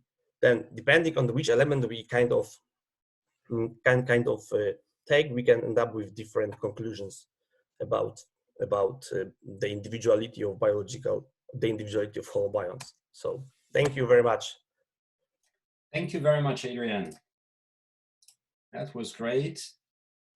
And exactly when I send you a text or a chat saying that you should conclude, you conclude. Yeah. That's wonderful. It was good timing. Perfect. Okay, I've seen many questions. Yeah, okay, so let's try to ask short questions and to make short answers if possible. Margaret, you're first. So thanks, Adrian. That was really interesting. One of the things I was thinking about while you were talking is that we often think of microbiomes as other. And you gave a couple of examples where the microbiome is involved in development of the brain or whatever. Well, so is the digestive system and the respiratory system. And if, we know that the vertebrate body plan is based on 10 organ systems, but if we consider the microbiome the 11th human organ system, and we consider it interacting with the host organism in much the same way the circulatory system or the respiratory system would be, then one, might not be thinking of the microbiome as other. So that was something I was thinking about while you were talking. And also, it seems that with the phylogeny of microorganisms, there's a very, very strong signature, as you know, of being saltwater, freshwater, and host-associated, not host-associated. And that suggests that evolution on certain microbiomes has been driven by, and constraints have been placed by the evolutionary trajectory of the microbe by its association with the host. And so, I'm just sort of giving you some thoughts. I'm just curious what you think of us considering the microbiome as other instead of integrated as being part of the problem of not being able to resolve this. Okay, not sure. So I'm not sure do I get it like properly. So basically, you're asking whether we should say that microbiome is just part of has the same, let's say, ontological status as like nervous system or something like this. So if by every definition, vertebrates have, the vertebrate body plan is designed on, quote unquote, 10 organ systems.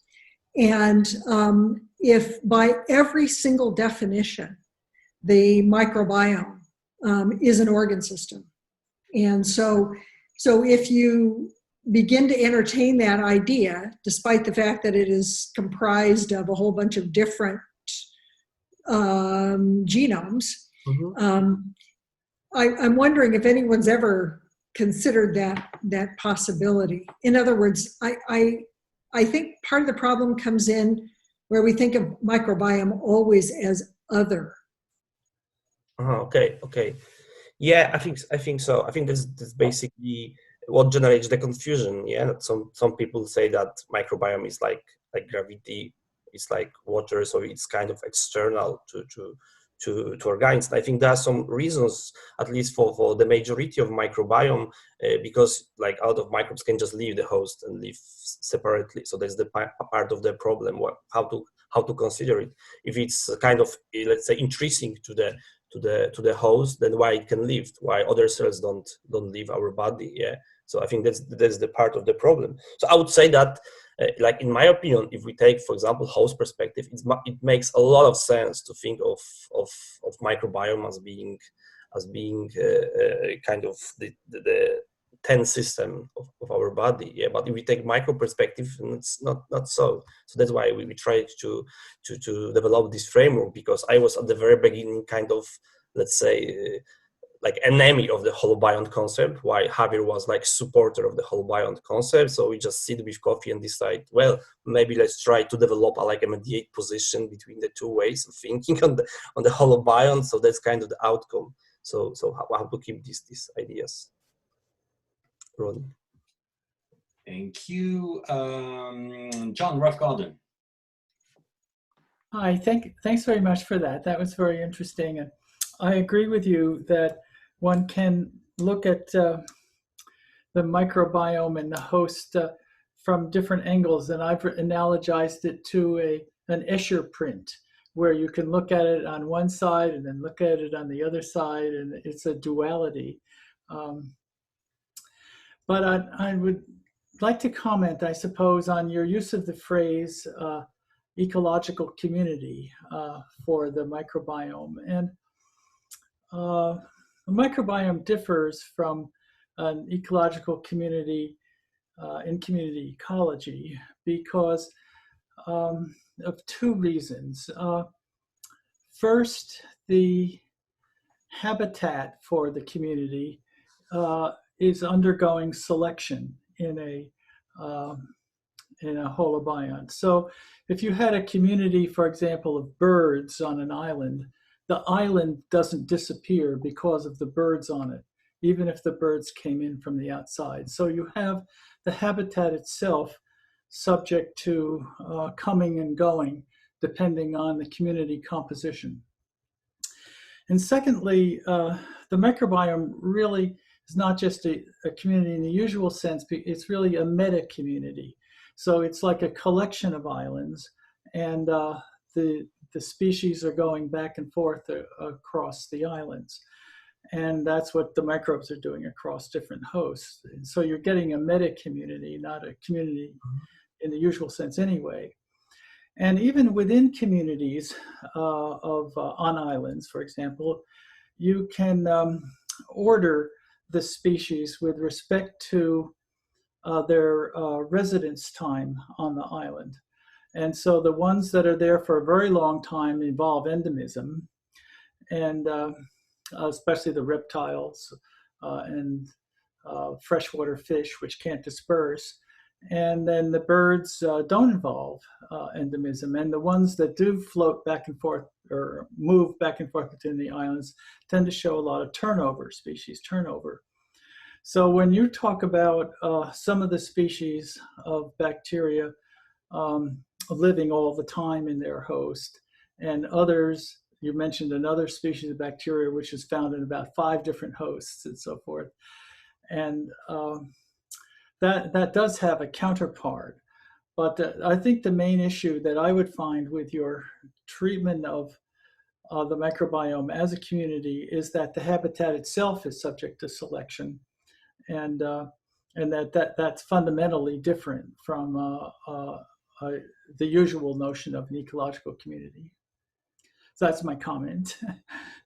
Okay, just comment on the comment. So what I actually realized after we published the paper is that we just use the term like ecological community and ecosystem, and we don't really, elaborate the concepts. We just, for us, it was more like something is ecological community or ecological system if it's not individual. So it was very broad term used for like a group of individuals. But I think you are right, and that's more to be said about this. Okay, thank you. Thank you very much. John Dupre. Yes, thank you. I think this is rather similar to Margaret's question, but maybe put slightly differently. I'm a little unsure about this way of having perspectives. I mean, I'm totally for the pluralistic individualism, but I must maybe takes it a step too far. I mean, I guess what worried me was why shouldn't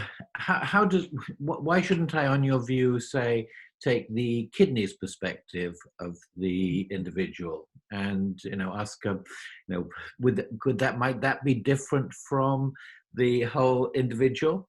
And I guess there's one sort of answer might be, so the point of the example is to say, why does difference? A kidney is very different from me. In lots of ways, it's much smaller, and so on and so on. Now, you obviously part of it is the kidney tends to be more firmly yoked to me and is not likely to move on. Though, of course, I could donate it to somebody in a transplant. I can even imagine a development of humans where the transplant technology becomes so good, we just screw in a kidney and we leave them in repositories and take a kidney before we go out and so on. I mean, but we don't need to go that far. And I don't see why it really matters that some of and I guess the final point about all this is in some ways it seems kind of question begging, because obviously the real answer is we all know kidneys are part of us. So of course they're part of the individual, but we don't know whether the elements of the microbiome, the microbe is part of us.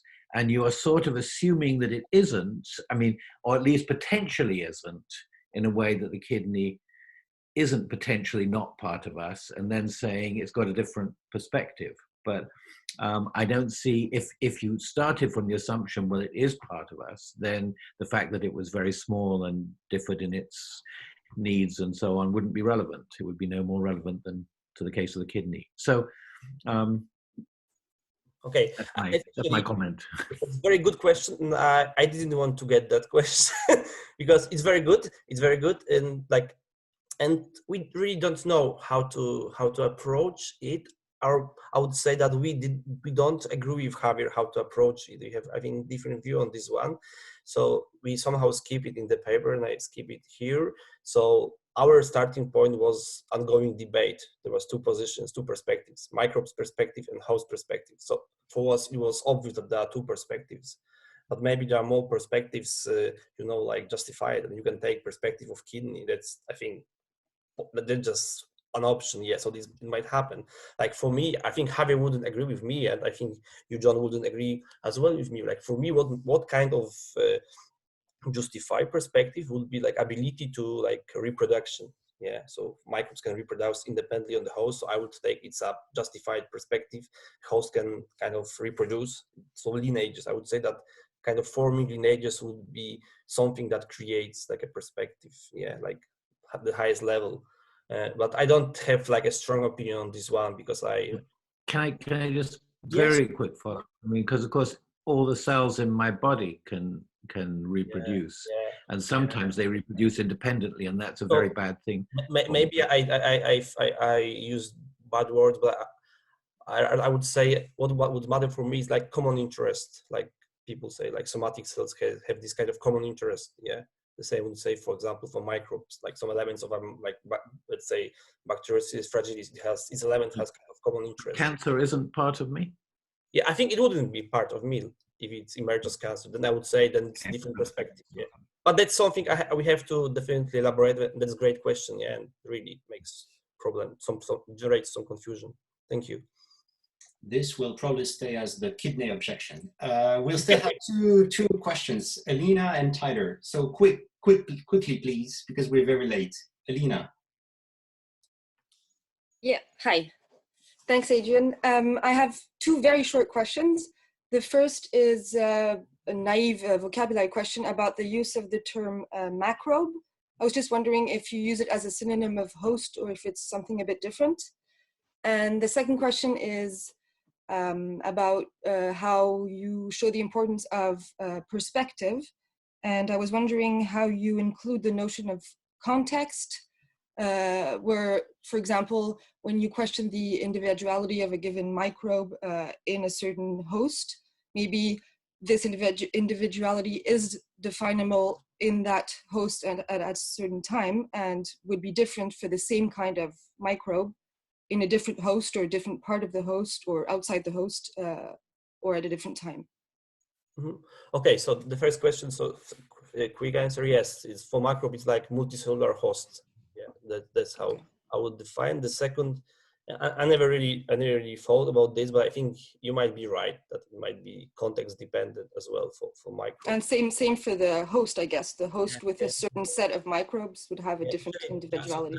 There are some papers that kind of emphasize, I know two papers that emphasize contextuality, that individuality is contextual, yeah, so it change over like year. Like the example of cancer that, for example, John used, it's at one point it might be part of our, let's say, organism. The other part, or the other day it might be not part. Yeah, so I don't know how to like conceptually grasp it, but that's kind of my intuition that it can change. Yeah, like over time, for example, like for example, over during our lifetime. So I would say yes for this. That's super. Okay.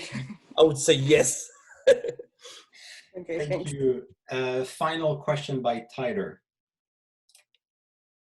Okay, I think I have a very similar worry to John, so I'll keep it short. I worry that the perspectivalism maybe goes a little bit too far. I can see its role, but there's sort of a clear intellectual heritage going back to the Maturana and Varela autopoiesis stuff on using perspectives to pick out individuals. And that might work well enough for physiological individuals, but it seems like when we're trying to track something like an etiology, like a history of a holobiont that would be sufficient to ascribe etiological function, that many degrees of freedom in how you pick out individuals isn't going to help. It's going to tell you that a lot of things are functional that really don't have the right kind of evolutionary history. Yes, but how can I? Can I say something to this, Adrian? Okay, sure. The notion of the demibiome, Tyler. The notion of the demibiome precisely captured this, and we analyzed this in the paper. Sorry, but just came to my mind now. Yeah, actually, in the case, if it's like, if you ask, can we go with the framework beyond the physiological individuality? Yes, we can. I'm totally sure we actually speculate in the paper that how can we use it to say about, to think about interactors, that what is interactor, the cohesive wool that, you know, interact with the environment will depend on the element you investigate for some symbiotic systems. So it's quite the same as here, but we decide to focus on the physiological individuality because we kind of disagree with Javier on evolutionary individuality, which way is the best to capture. But definitely you can use the framework for evolutionary because we speculate a little bit about it. So it's not a big problem for the framework itself. Okay, let's thank again, Adrian. That was very, very nice. And I want to thank you all, especially, of course, the speakers and also all those speakers or otherwise who I think are going to be very tired tomorrow. So really, thank you very much for your participation. And as I said, the final virtual workshop will be on June 30th, so in 8 days, 3:30 p.m. French time. So I hope some of you will make it. You will all receive the Zoom link. And again, I want to thank you all for your participation. Thank you very much. Thank you. Thank you. Bye. Thank you. Bye. Bye. Thank you.